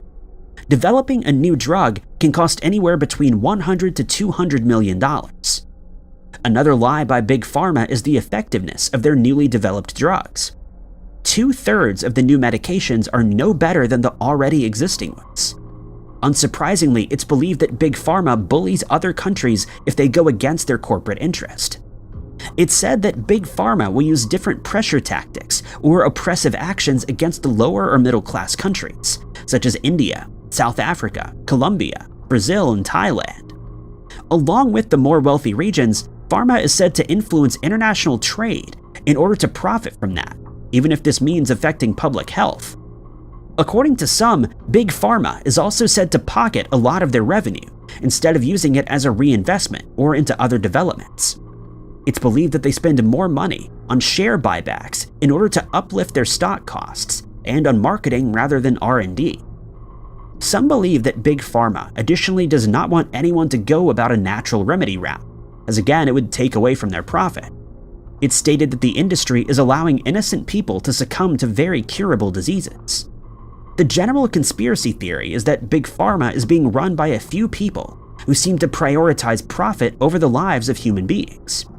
As previously discussed, in 1981, the government was accused of creating HIV and AIDS in order to get rid of some people, such as African Americans or members of the LGBT community. It's also stated that homosexual men were injected with the disease. Although it's said that these diseases were created in a lab, that kind of technology wasn't introduced until 2002, when the polio virus was recreated. Conspiracy theorists suggest that this is inaccurate, and that the government or Big Pharma had in fact been creating diseases since before 2002. Then there was the fluoride in the water conspiracy. In the 1950s, theories began to spread which stated that Big Pharma was poisoning the water. Communists were blamed for this as well. It's believed by conspiracy theorists that fluoride lowers IQ and is linked to diseases such as Alzheimer's, cancers, and anemia. It's also believed that the fluoride was being used by the government and Big Pharma to test their mind control, or that it makes the citizens want to eat more sweet foods at the same time preventing cavities, so that the sugar section of the industry would flourish. The conspiracy theorists who believe the fluoride is being used to poison the people also have a name.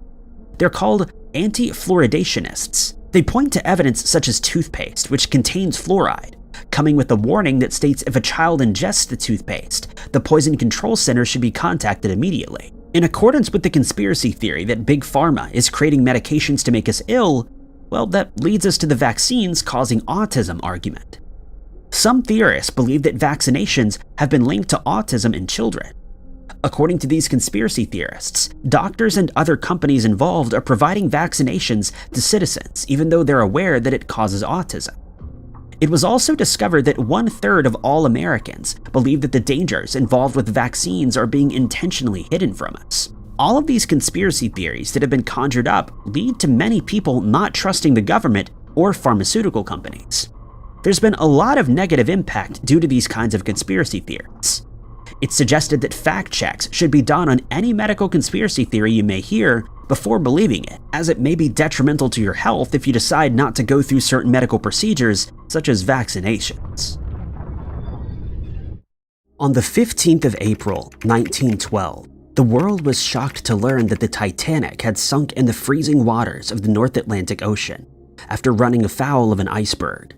Around 1,500 people tragically lost their lives, and it's one of the most famous maritime tragedies that's ever occurred. But not everyone is convinced that we know the full story of the sinking of the Titanic. Over the years, many conspiracy theories have cropped up involving the ship, its crew, and the reason for its sinking, and some of these are truly bizarre. One of these theories involves the majority shareholder of the British White Star Line, which operated the Titanic, the wealthy business tycoon J.P. Morgan. According to conspiracy theorists, Morgan had proposed the creation of a Federal Reserve Bank, which didn't sit too well with some of his peers. At the top of this list were 3 people: Benjamin Guggenheim, Isidor Straus, and John Jacob Astor. 3 of Morgan's biggest financial rivals, and quite unbelievably, all 3 men were traveling on the Titanic when it went under, leading some people to believe that Morgan was responsible for the tragedy, since he wanted to get rid of his detractors. But this theory has no merit whatsoever, since there would have been no way for Morgan to know whether even one of the men might have survived the disaster, and putting that many lives at risk just to get 3 individuals would have been an act of madness. Then there's the theory that the ship never would have sunk if it weren't for one specific item in its cargo: the cursed remains of a mummified Egyptian princess. Some conspiracy theorists suggest that the mummy was known to be cursed as it was responsible for a spate of other inexplicable events after being unearthed. But a careful examination of the ship's cargo manifest shows this to be nothing more than speculation, the origin of which is unknown. As with any disaster of this kind, there's always the chance that it occurred due to sabotage, but it isn't often that members of the clergy are suspected. This conspiracy theory suggests that members of the Catholic Church took exception to the Titanic's hull number, which they quote as 390904. They claim that if these numbers are read backwards, they spell out the phrase "No Pope," and so it was decided that the ship should be destroyed. But once again, this theory is based on utter fiction, since the Titanic's designation number was 131428, and no one is certain where conspiracy theorists came up with the number 390904, as it has no bearing or anything to do with the Titanic. There are many other theories that have been posited by conspiracy theorists as far as the Titanic is concerned, including the use of inferior rivets in its construction, leading to a hull breach when they couldn't handle the freezing temperatures of the water, that Captain Edward Smith, who was at the ship's helm, was attempting to set a new speed record for an Atlantic crossing, and that a smoldering pile of coal was added to the ship's furnace to avoid a fire, and that this caused the ship to reach dangerous speeds, causing it to collide with the iceberg that sent it to the bottom of the ocean. But there's one theory that seems to have piqued the interest of conspiracy theorists all over the world: the suggestion that the Titanic never really sank. There is no doubt that a ship sank on that fateful night, and that its wreckage is still lying at the bottom of the ocean. But some conspiracy theorists think that the ship was swapped for another. Not many people know that the Titanic was one of 3 vessels that were part of the International Mercantile Marine Company's Olympic-class ships. The company owned the British White Star Line and was in competition with the Cunard Steamship Company, which owned the 2 largest passenger ships in the world at the time. Playing catch-up, J.P. Morgan gave the go-ahead for the 3 ships to be constructed, and they were intended to be more luxurious than any of the ships owned by their competitors. The first of these ships to be completed, the Olympic, made its maiden voyage on the 14th of June 1911, as it set out from Southampton to New York. But on the 20th of September 1911, the Olympic was involved in a collision with the military ship, after the passenger ship suddenly turned without warning. Neither of the ships were lost, but the Olympic suffered serious damage, and it slowly made its way back to port. All of the aforementioned is known to be factual, but it's at this point that the conspiracy theories began. Some people believe that since the Olympic was found to be responsible for the collision, there could be no insurance claim to repair it, and it had become nothing more than a white elephant. 6 months later, the Titanic's construction was complete, and according to conspiracy theorists, a clever plan was hatched to collect the lost insurance money from the Olympic's crash. It's said that the Titanic was renamed to the Olympic, while the Olympic was renamed to the Titanic, and it was actually the damaged ship that went under. To bolster this theory, conspiracy theorists point to some of the stranger events surrounding the ship's demise, including the fact that the captain decided to maintain his course, despite being informed that they were likely to encounter icebergs. They also claim that another ship was loaded with blankets and warm clothing just 5 days after the Titanic left Southampton.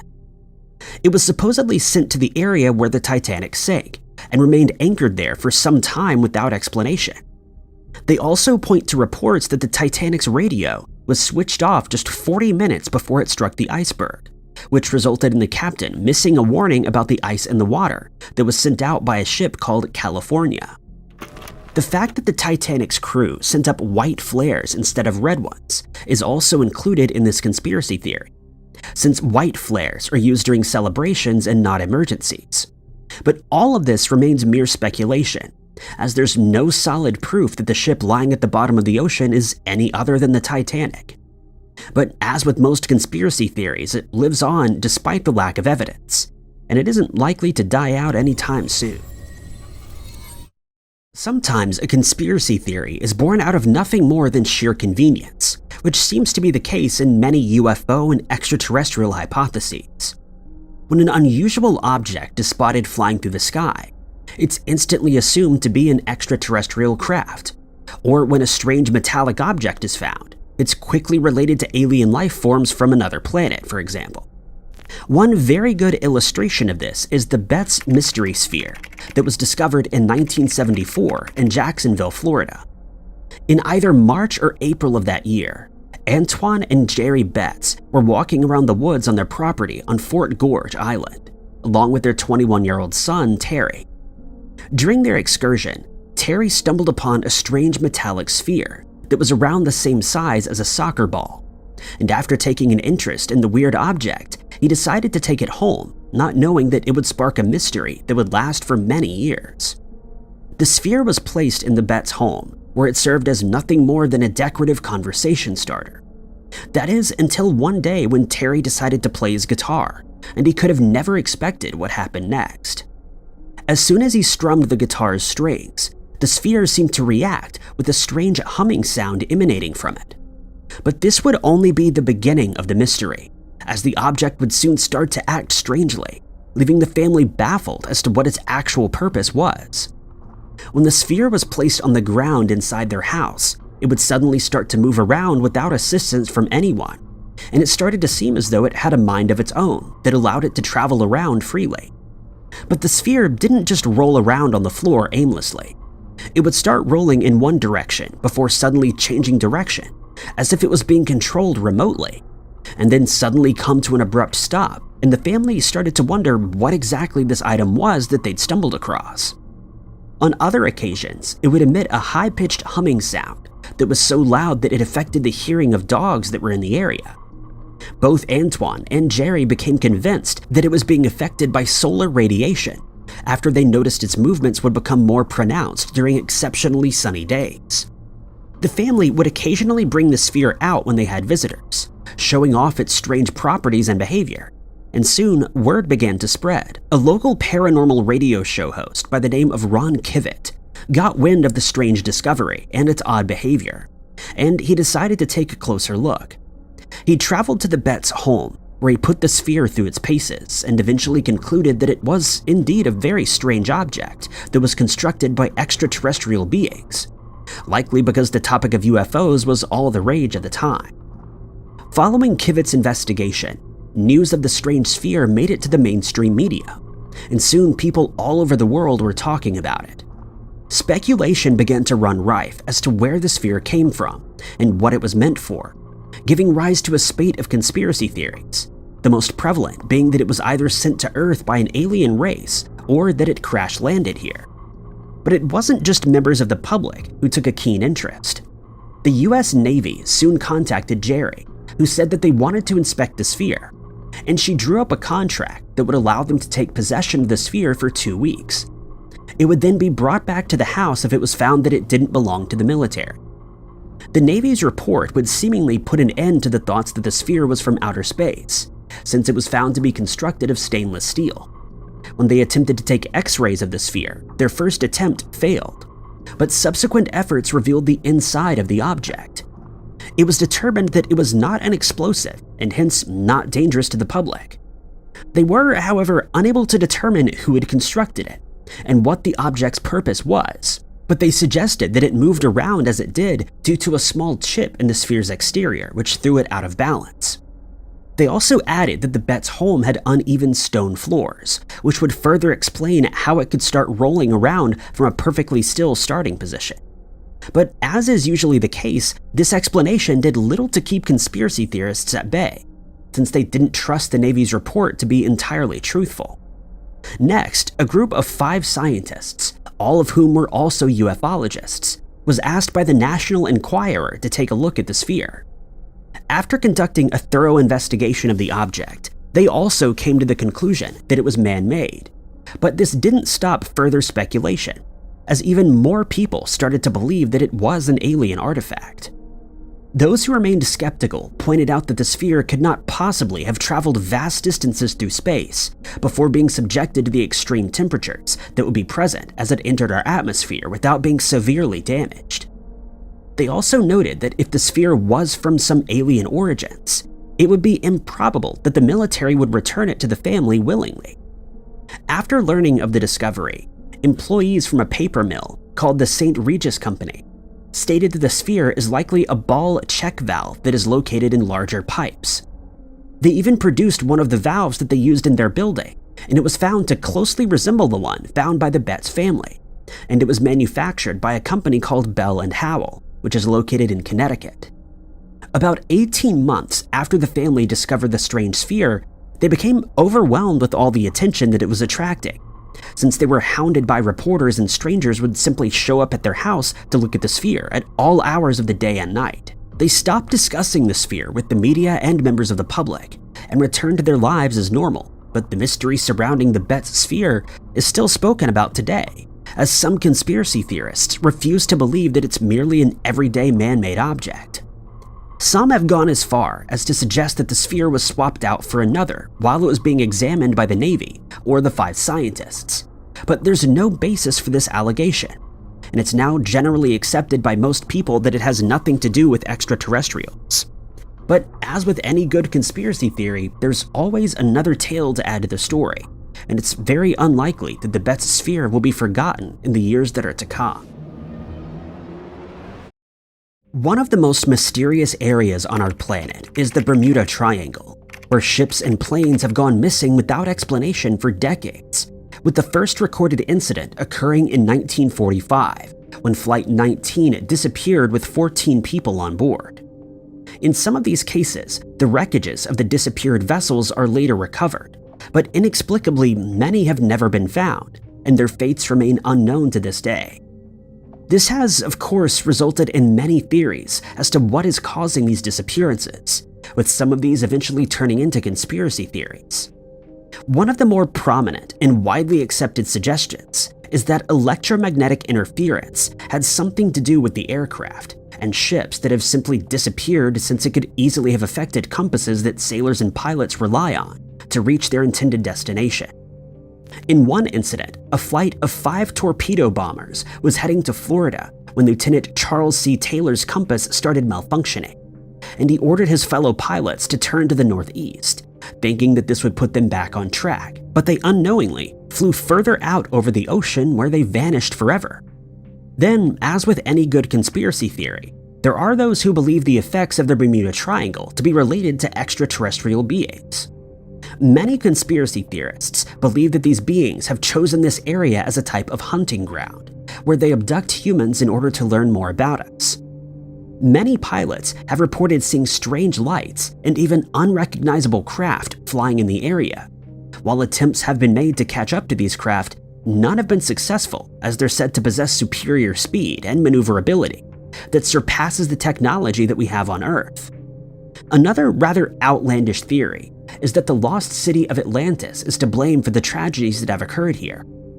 According to some conspiracy theorists, aliens used large fire crystals to power the city, and these still exist under the ocean, causing navigational equipment to malfunction or stop working altogether. Some people have suggested that the area is a hotbed of wormholes that effortlessly manage to gulp ships and planes up, carrying them off to destinations unknown. One pilot managed to escape with his life after being caught in a funnel of clouds resembling a wormhole, and when he emerged on the other side, he realized that he'd completed his journey in an impossibly fast time, as if he'd traveled forward in time. There are, however, more plausible and logical explanations for these mysteries. Though it seems unlikely, there's always the chance that human error is to blame. It is possible that one small error during a flight could lead to disastrous results, as is evidenced in the case of Lieutenant Charles C. Taylor and his fellow pilots. Those who believe in this theory state that there are more incidents of disappearances in this area, simply because there's so much sea and air traffic, and that it should be expected that some accidents will happen. They claim that there would have been just as many incidents in any other area with the same amount of traffic, and that the Bermuda Triangle only seems mysterious thanks to the strange theories that have been put forward in the past.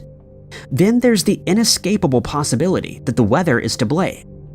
When weather systems from the north and south converge in the Bermuda Triangle, they can result in violent storms and massive waves, some reportedly reaching as high as 100 feet, that have proven to be formidable foes to any ship that's unlucky enough to be caught off guard, and in many of these cases they never reach their destinations and are never seen or heard from again. It's also been discovered that the area contains massive craters that were likely formed by methane gas being released from the ocean floor.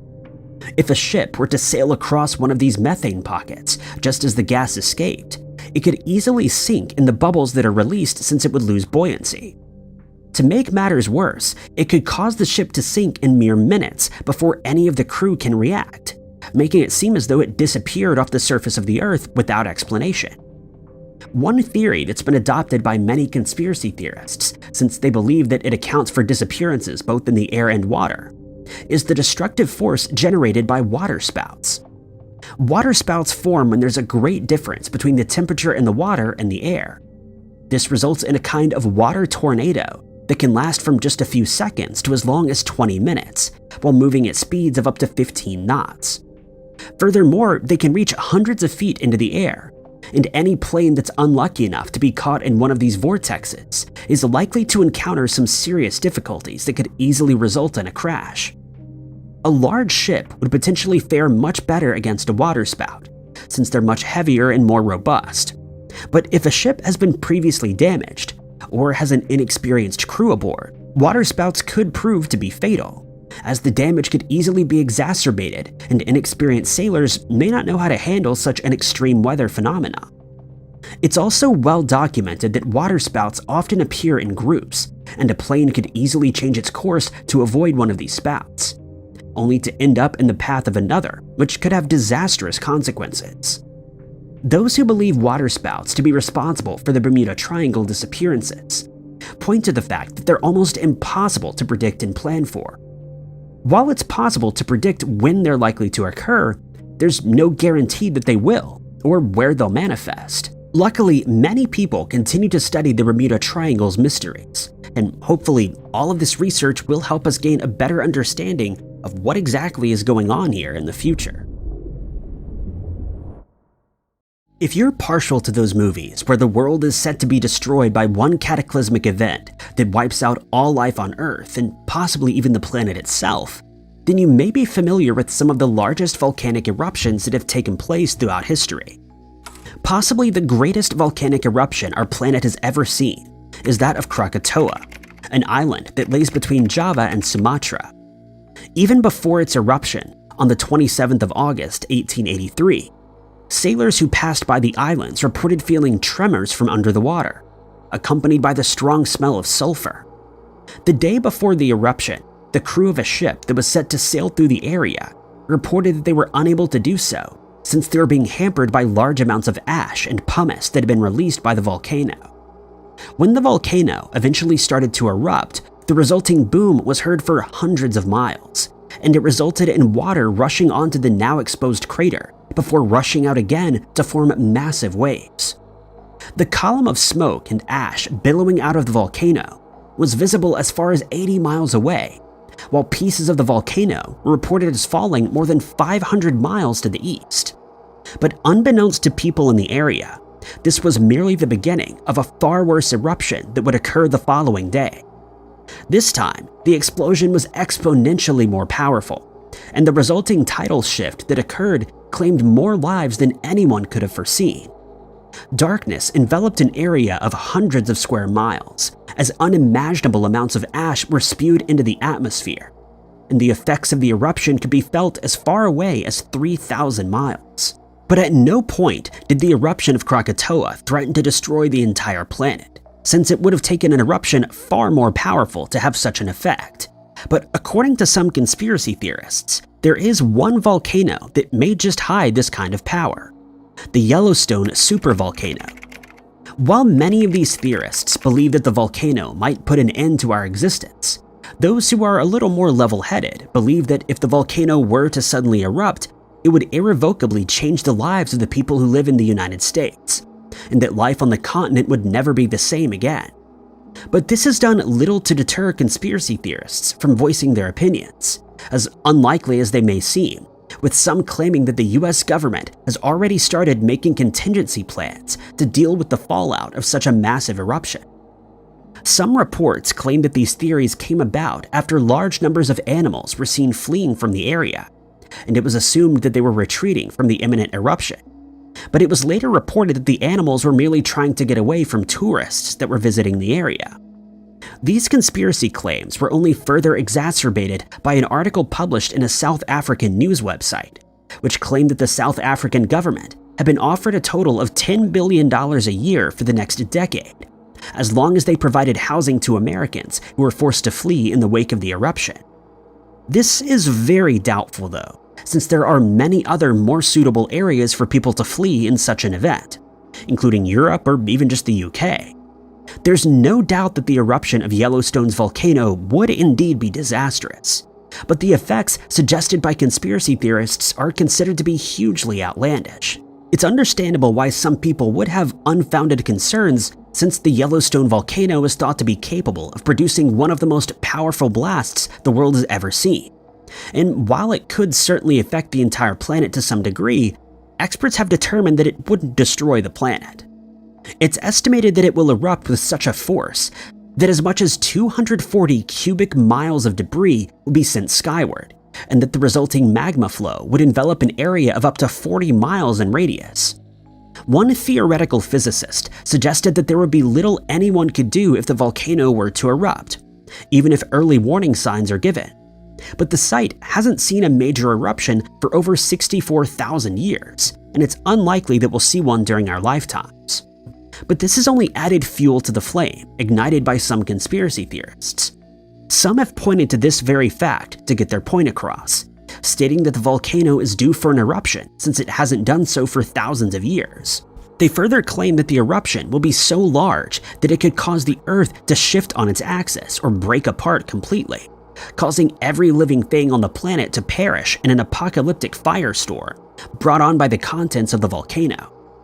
Not only has this theory been trashed by geologists, but thanks to studies done at the site, it's been found that the volcano may actually be dying out, rather than preparing for an eruption of epic proportions. Since no major eruption has occurred here for many centuries, chances are that it's become dormant, and if it eventually becomes extinct, it's very unlikely to erupt again. Plans have also been made to cool the volcano down, despite the low chances of an eruption.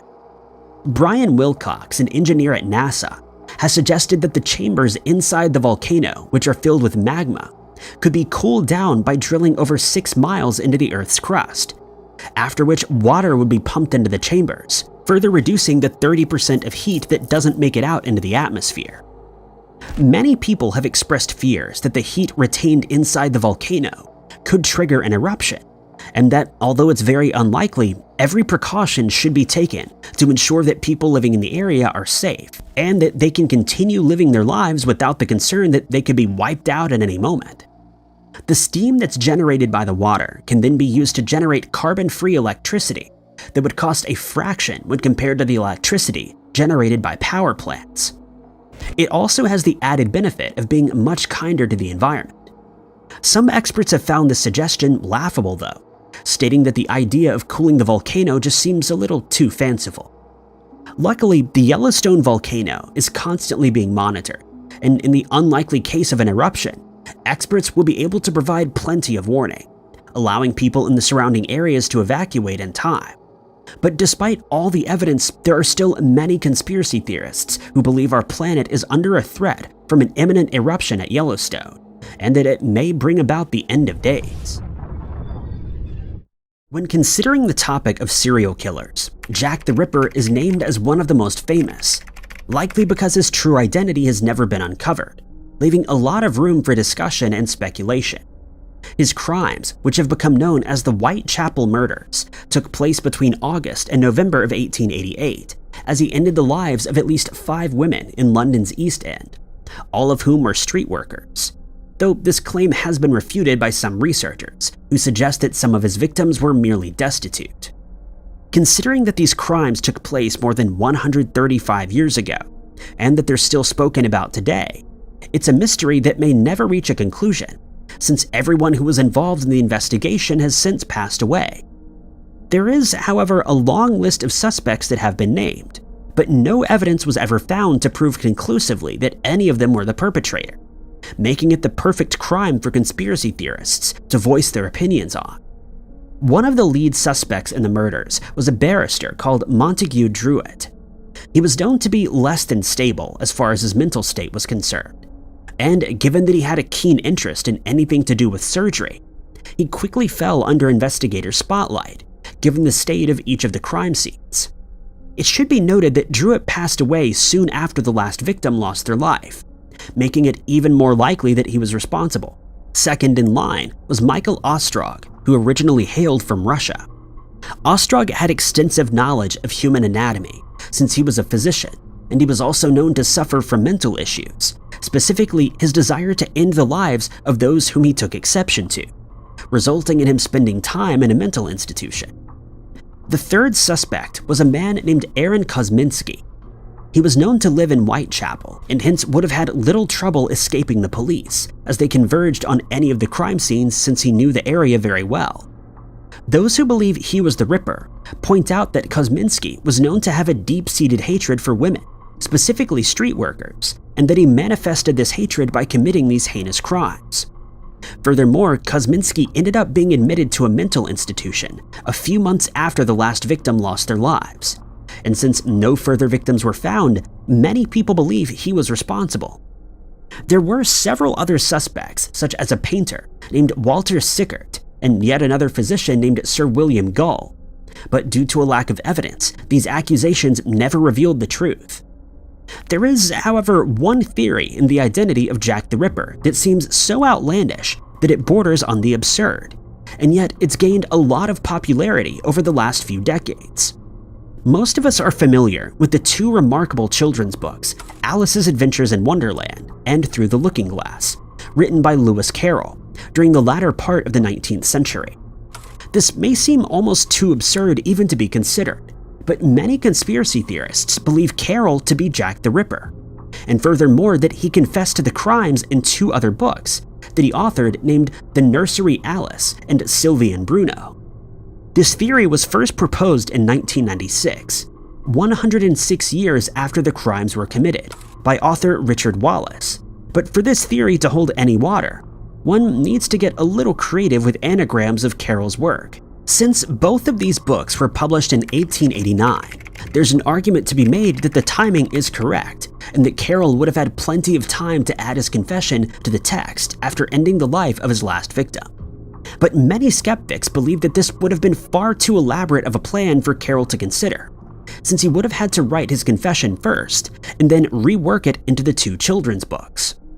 Wallace's theory goes as follows. He claims that Carroll had hidden psychotic tendencies that stemmed from an incident that occurred when he was 12 years old, and that this resulted in him suffering a mental breakdown that consumed him.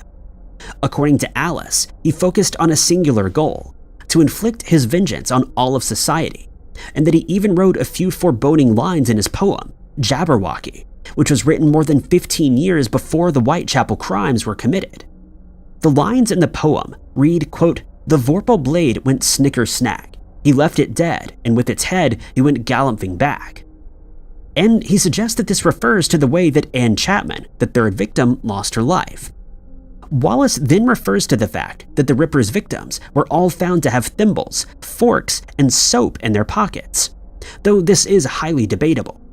Nevertheless, he points to another poem written by Carroll entitled The Hunting of the Snark, specifically the verse that reads, quote, "They sought it with thimbles, they sought it with care. They pursued it with forks and with hope. They threatened its life with a railway share. They charmed it with smiles and soap." Strangely, Wallace also claims that Carroll kept a diary which he updated daily, using purple ink as standard, but that the entries made on the days that the crimes were committed were written in black. Furthermore, he claims that Carroll had no alibi for any of the days that the Ripper struck. But this has again been disproven, as he's known to have been on vacation in East Sussex for the 31st of August until the end of September of that year, during the time that 4 of the Ripper's victims were killed.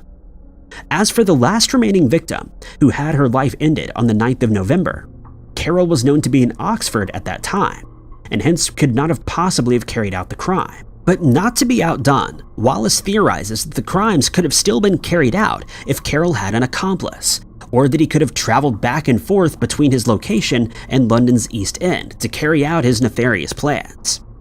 As for the anagrams that Wallace claims prove his theory, they're as follows. In a letter to his brother, Carroll wrote, "My dear Scaff, roar not lest thou be abolished." Wallace claims that the hidden message reads, quote, "Ask mother about the red lion. Safer boys fled." He claims that this is a reference to a game that was played at Carroll's school when he was a boy, and that the game ended up instilling a sense of hatred in him towards all of society. Lastly, he claims that a paragraph from The Nursery Alice is also part of his confession. It reads, quote, "So we went to the cook and we got her to make a saucerful of nice oatmeal porridge. And then we called Dash into the house and we said, 'Now Dash, you're going to have your birthday treat.' We expected Dash would jump for joy, but it didn't, one bit." With a little imagination, Wallace rearranged the passage to suggest that Carol was the Ripper, but it should be noted that he left some words out, and that some of the rewritten passages make little sense. We may never know who Jack the Ripper was, but quite unbelievably, this theory continues to intrigue the minds of those who look for answers to this mystery. There are quite a few conspiracy theories that revolve around money, from people who think that tracking chips have been implanted into bills to keep track of our locations, to those who think certain symbols on banknotes hint at a world order that organizes and directs important events that happen all around the world, shaping it to their will. But there's one conspiracy theory that most people would not even give the time of day to. The idea that metal detectors can tell how much cash you're carrying on you at any given time.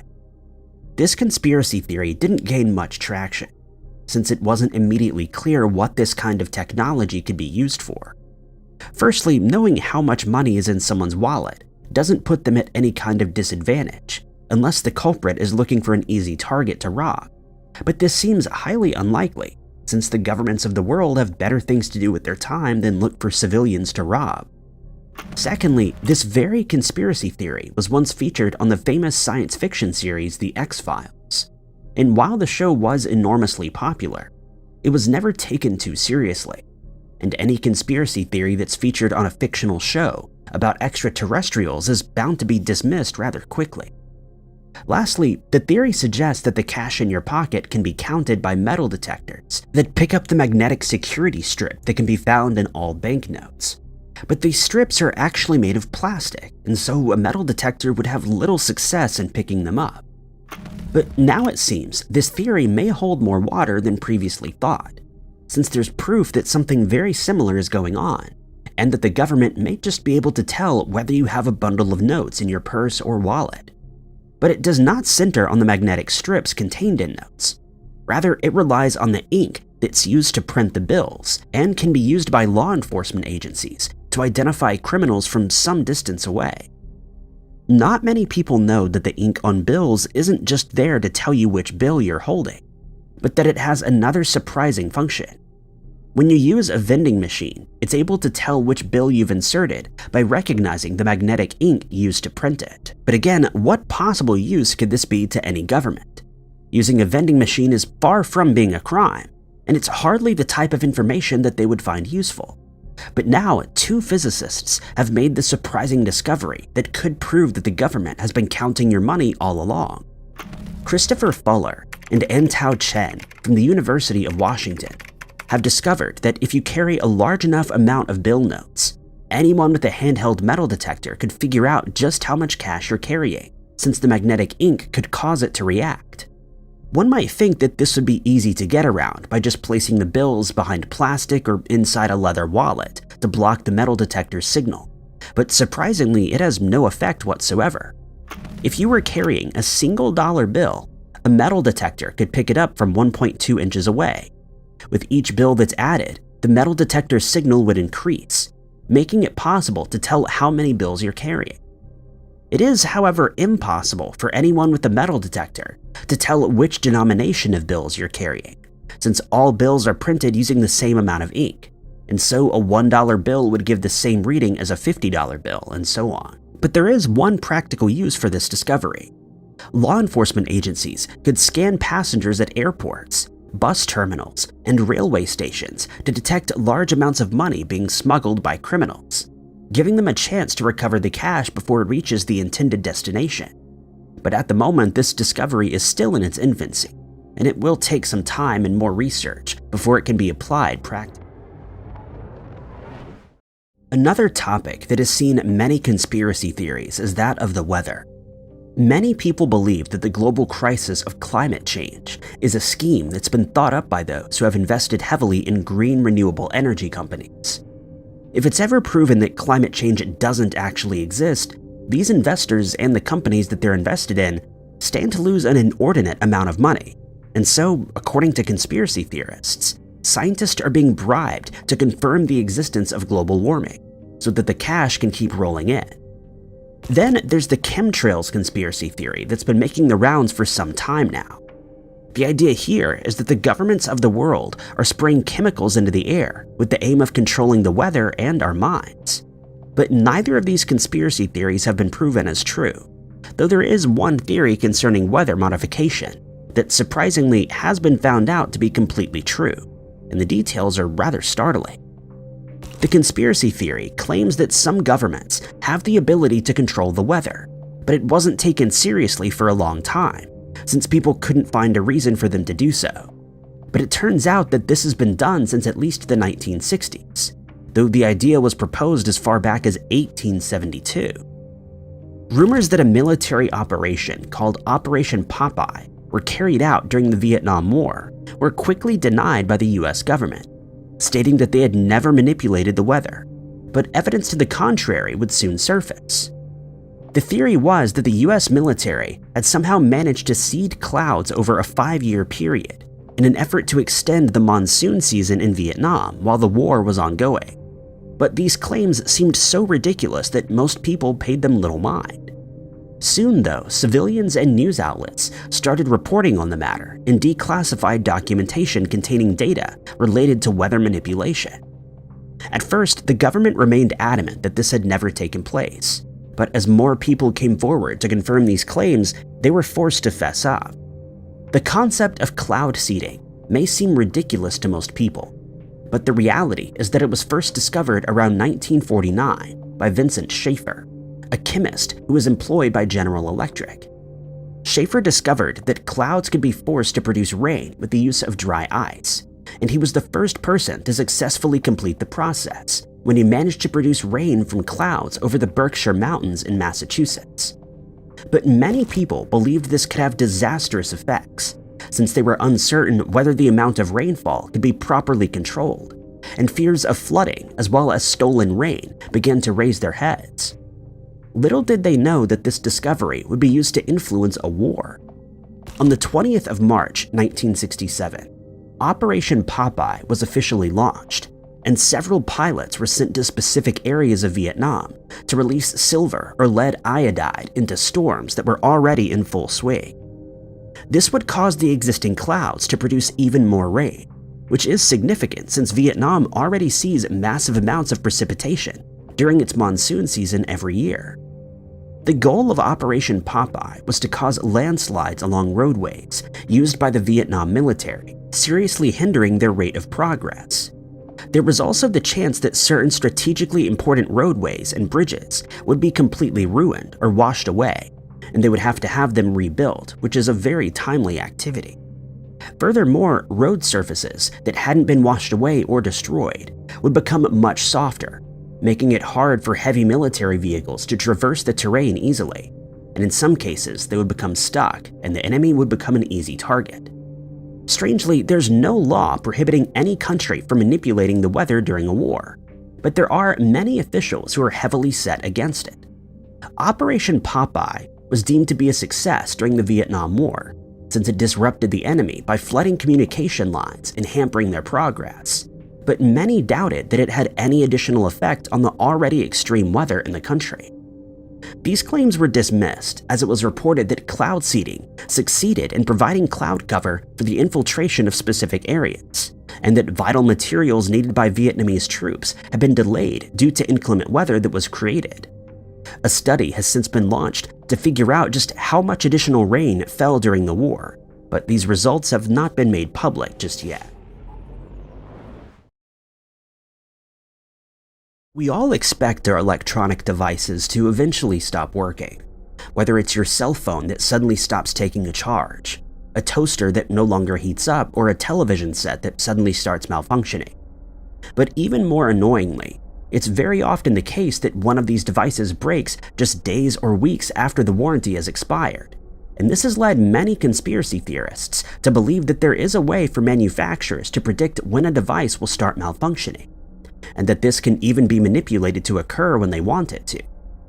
It all started on the 23rd of December, 1924, when a group of well-known businessmen attended a meeting in Geneva to discuss how they could make more money from the sale of light bulbs, something that seems too irrelevant to even give a second thought to. But the result was staggering. Representatives of Osram, Philips, and General Electric were present at the meeting, and it resulted in the creation of a group called the Phoebus Cartel, whose aim was to drastically shorten the life of the light bulbs that we use in our homes, businesses, and in Christmas decorations. At the time, a standard pear-shaped light bulb would last for around 1,500 to 2,000 hours. But by the following year, these had been manipulated to only last around 1,000 hours. The members of the Phoebus Cartel justified this change by claiming that their light bulbs were more efficient, burned much brighter, and that they were of a better quality than those that were being used before. But these claims came with a price, as the newly manufactured light bulbs were now much more expensive, and most people believed that the cartel didn't care whether the light bulbs were better as long as they were able to rake in huge profits, which they certainly did. This was the start of what we now know as planned obsolescence, the ability to manufacture a product in such a way that it fails after a certain predetermined time of use. When this happens, the consumer has no choice but to spend more money on yet another of the same product, since their warranty would have already expired. This is the epitome of the popular saying, "They don't make them like they used to." For those who don't believe in this theory, consider the fact that the Sentinel light, a burning light bulb that was placed in a fire station in Livermore, California, is still burning today after it was first turned on in 1901. But planned obsolescence didn't stop with the light bulb, as other manufacturers started to realize that they could easily line their pockets too.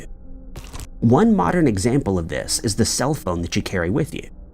Considering how important these devices have become in our everyday lives, they need to be replaced as soon as possible, since we have important contacts, documents, and sentimental photos saved on them.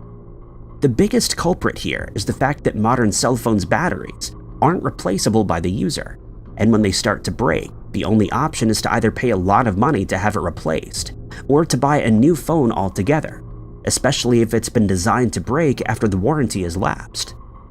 Another modern example is the use of printer cartridges. In days gone by, we could use these cartridges until they completely ran out of ink. We could then buy some more of the same ink to refill the cartridges, and this was seen as a pretty good money-saving technique, but this is no longer the case. Modern cartridges are used until they're empty and then discarded, forcing the user to buy more as needed.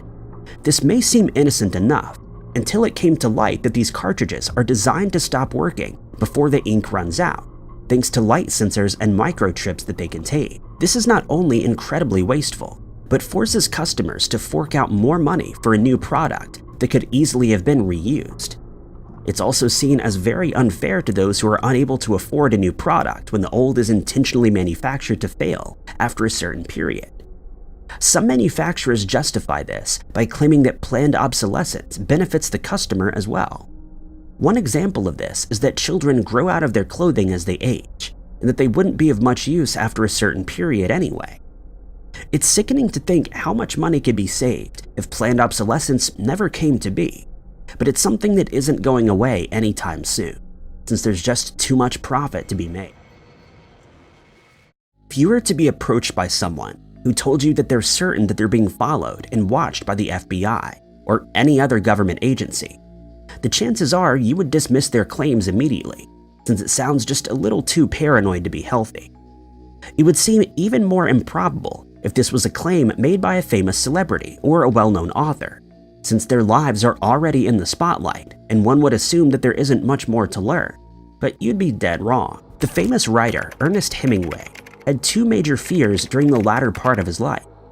He'd written two literary works that are still hailed as masterpieces today, namely For Whom the Bell Tolls and The Sun Also Rises. But this came with an added fear. He was worried that he would never be able to complete another book that matched these two, But at the same time, he didn't believe that a writer could ever truly retire, and so he was stuck in a catch-22 situation that he couldn't come to terms with, since everyone around him wanted to know when his next piece would be published. He compared his situation to that of a professional athlete, stating that when an athlete starts to age, his body will eventually be unable to perform the tasks that are expected of him, and so it's expected that he'll retire soon.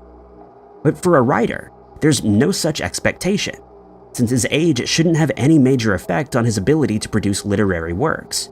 But if he isn't able to match his previous works, he's seen as a failure. His second fear was far more sinister, and at first seemed completely unfounded. He became convinced that he was being watched by agents from the FBI, and at times it would force him to adopt a hermetic lifestyle. In 1959, Hemingway revealed these thoughts to those around him after he became convinced that his house and car had been bugged by agents who were listening to his conversations and tracking him wherever he went. On one occasion, in 1959, Hemingway and a couple of friends of his named Forrest McMullen and Aaron Hotchner had planned to go pheasant hunting as they were in the habit of doing. But when his companions arrived at his house in Idaho, they found that he was barely recognizable. The notion that he was being watched had taken a serious toll on his physical and mental well-being, and he kept referring to the feds, who he claimed to be responsible. His two friends would later recall that he looked like a deranged man who was being haunted by various demons. He stated that his mail was being intercepted and read, and he couldn't use his own car and was forced to borrow another, since he was certain that his had been bugged. He was even unwilling to take any phone calls for fear that his conversations were being recorded. McMullen and Hotchner stated that he ranted about this for hours on end before suddenly going completely silent, only to start speaking about it again a few minutes later, and it had become obvious that he was seriously troubled. Later, they decided to go out to a restaurant for dinner, but this was also marred by Hemingway's paranoia, as he asked his companions if they could leave early, since he was convinced that two men sitting nearby were actually agents that were listening to their conversations. His wife, Mary, would then confide in his friends that she'd grown seriously worried about her husband's mental state and that she didn't know how to help him or how to deal with it anymore. Less than a month later, Hemingway was admitted to a psychiatric hospital in Minnesota under an assumed name, but the treatment that he received there only worsened his condition. It seemed a tragic and avoidable end to the prolific author's life, but it would be revealed in 1984 that his fears weren't as outlandish as everyone had assumed. Thanks to the Freedom of Information Act, FBI files were uncovered containing information about Hemingway during the Second World War. During this time, he was asked with keeping tabs on Spanish citizens in Cuba who were thought to be connected to the Franco government. He worked with a network of spies who followed specific people around, but some members of the FBI were doubtful of his abilities, and so they didn't take this work very seriously. This caused him to take a dislike to the FBI, and once his role in these matters was over, the FBI turned the tables and started focusing on him instead. It would turn out that his phone had indeed been bugged, and he was even being monitored by the FBI while he was in the hospital. As one would imagine, Hemingway wasn't the first person to become paranoid over the FBI, and he certainly won't be the last. But in most of these cases, these fears are completely unfounded and usually hint at a mental problem. That is, of course, unless you're completely correct. One such case involves a man named Donald Friedman, who would eventually feel that he had no choice but to take matters into his own hands, since he felt that the FBI had made his life miserable to the point of anguish. It should be noted that his reaction was rather extreme, but this illustrates the damage that had been done to his mental state, whether his suspicions were unfounded or not, and it all came to a head on the 30th of January, 2003. On this day, Friedman traveled to the FBI offices in California, where he produced a handwritten letter which he then handed to an office clerk. To his amazement, the clerk found that the letter was full of threats against the FBI, and he realized that this was a serious matter indeed. In the letter, Friedman stated that he had entered the FBI offices with one singular goal in mind: to extract information that had been gathered on him from one of their agents by any means necessary, a statement that would not be taken very lightly by any government agency. To To make matters even worse, the letter read that he intended to get the information he was looking for on that same day, and if he wasn't successful, he would force it out of one of their agents. He explained that he had become aware of serious crimes that had been committed by the FBI against him and members of his family, and he could no longer allow this to continue. Furthermore, he intended to punish whichever agent he extracted the information from, since they would have been involved in the crimes that had been committed against him. Needless to say, Friedman was taken into custody immediately, since it's a federal crime to make threats against a government agency or its employees. But what were the crimes he was accusing the FBI of? First, he believed that they developed a type of electromagnetic device that could be pointed at an individual and fired, causing them great discomfort. In Friedman's case, he claimed that when one of these devices was pointed at him in 1991, his shoes started to melt off his feet. He added that a similar, if not the same device, had been aimed and fired at his father, and this caused him to develop prostate cancer, which later caused him to lose his life. Before his trial started, Friedman insisted that he was sane and fit to proceed, but he was examined by a government-selected psychiatrist who very quickly returned a diagnosis that he was schizophrenic and was unfit to carry on with the trial. Outraged by this decision, he demanded to be examined by a doctor of his choosing, but this didn't have the desired outcome, as the physician also determined that he was unfit to stand trial, stating that he was clearly psychotic and that he was suffering from paranoid schizophrenia. Even during the trial, his paranoia grew to the point where he asked the court to issue a protective order against any and all agents, just in case they were tempted to use one of the electromagnetic devices on him again.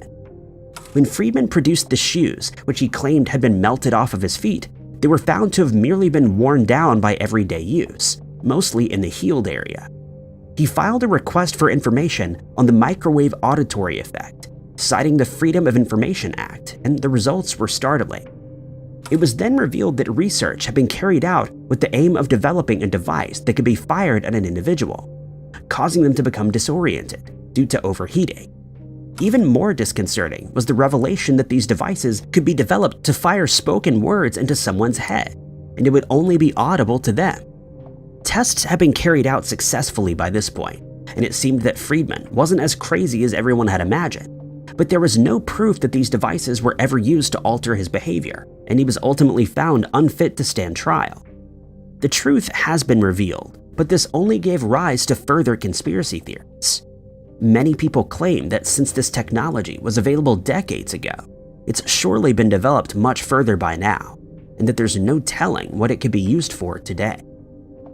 Thank you guys so much for watching. If you liked this video, be sure to hit that like button. Also, don't forget to subscribe and click that notification bell to keep up to date with all of our future uploads. But my name is Ty Knotts, and I'll catch you guys in the next video.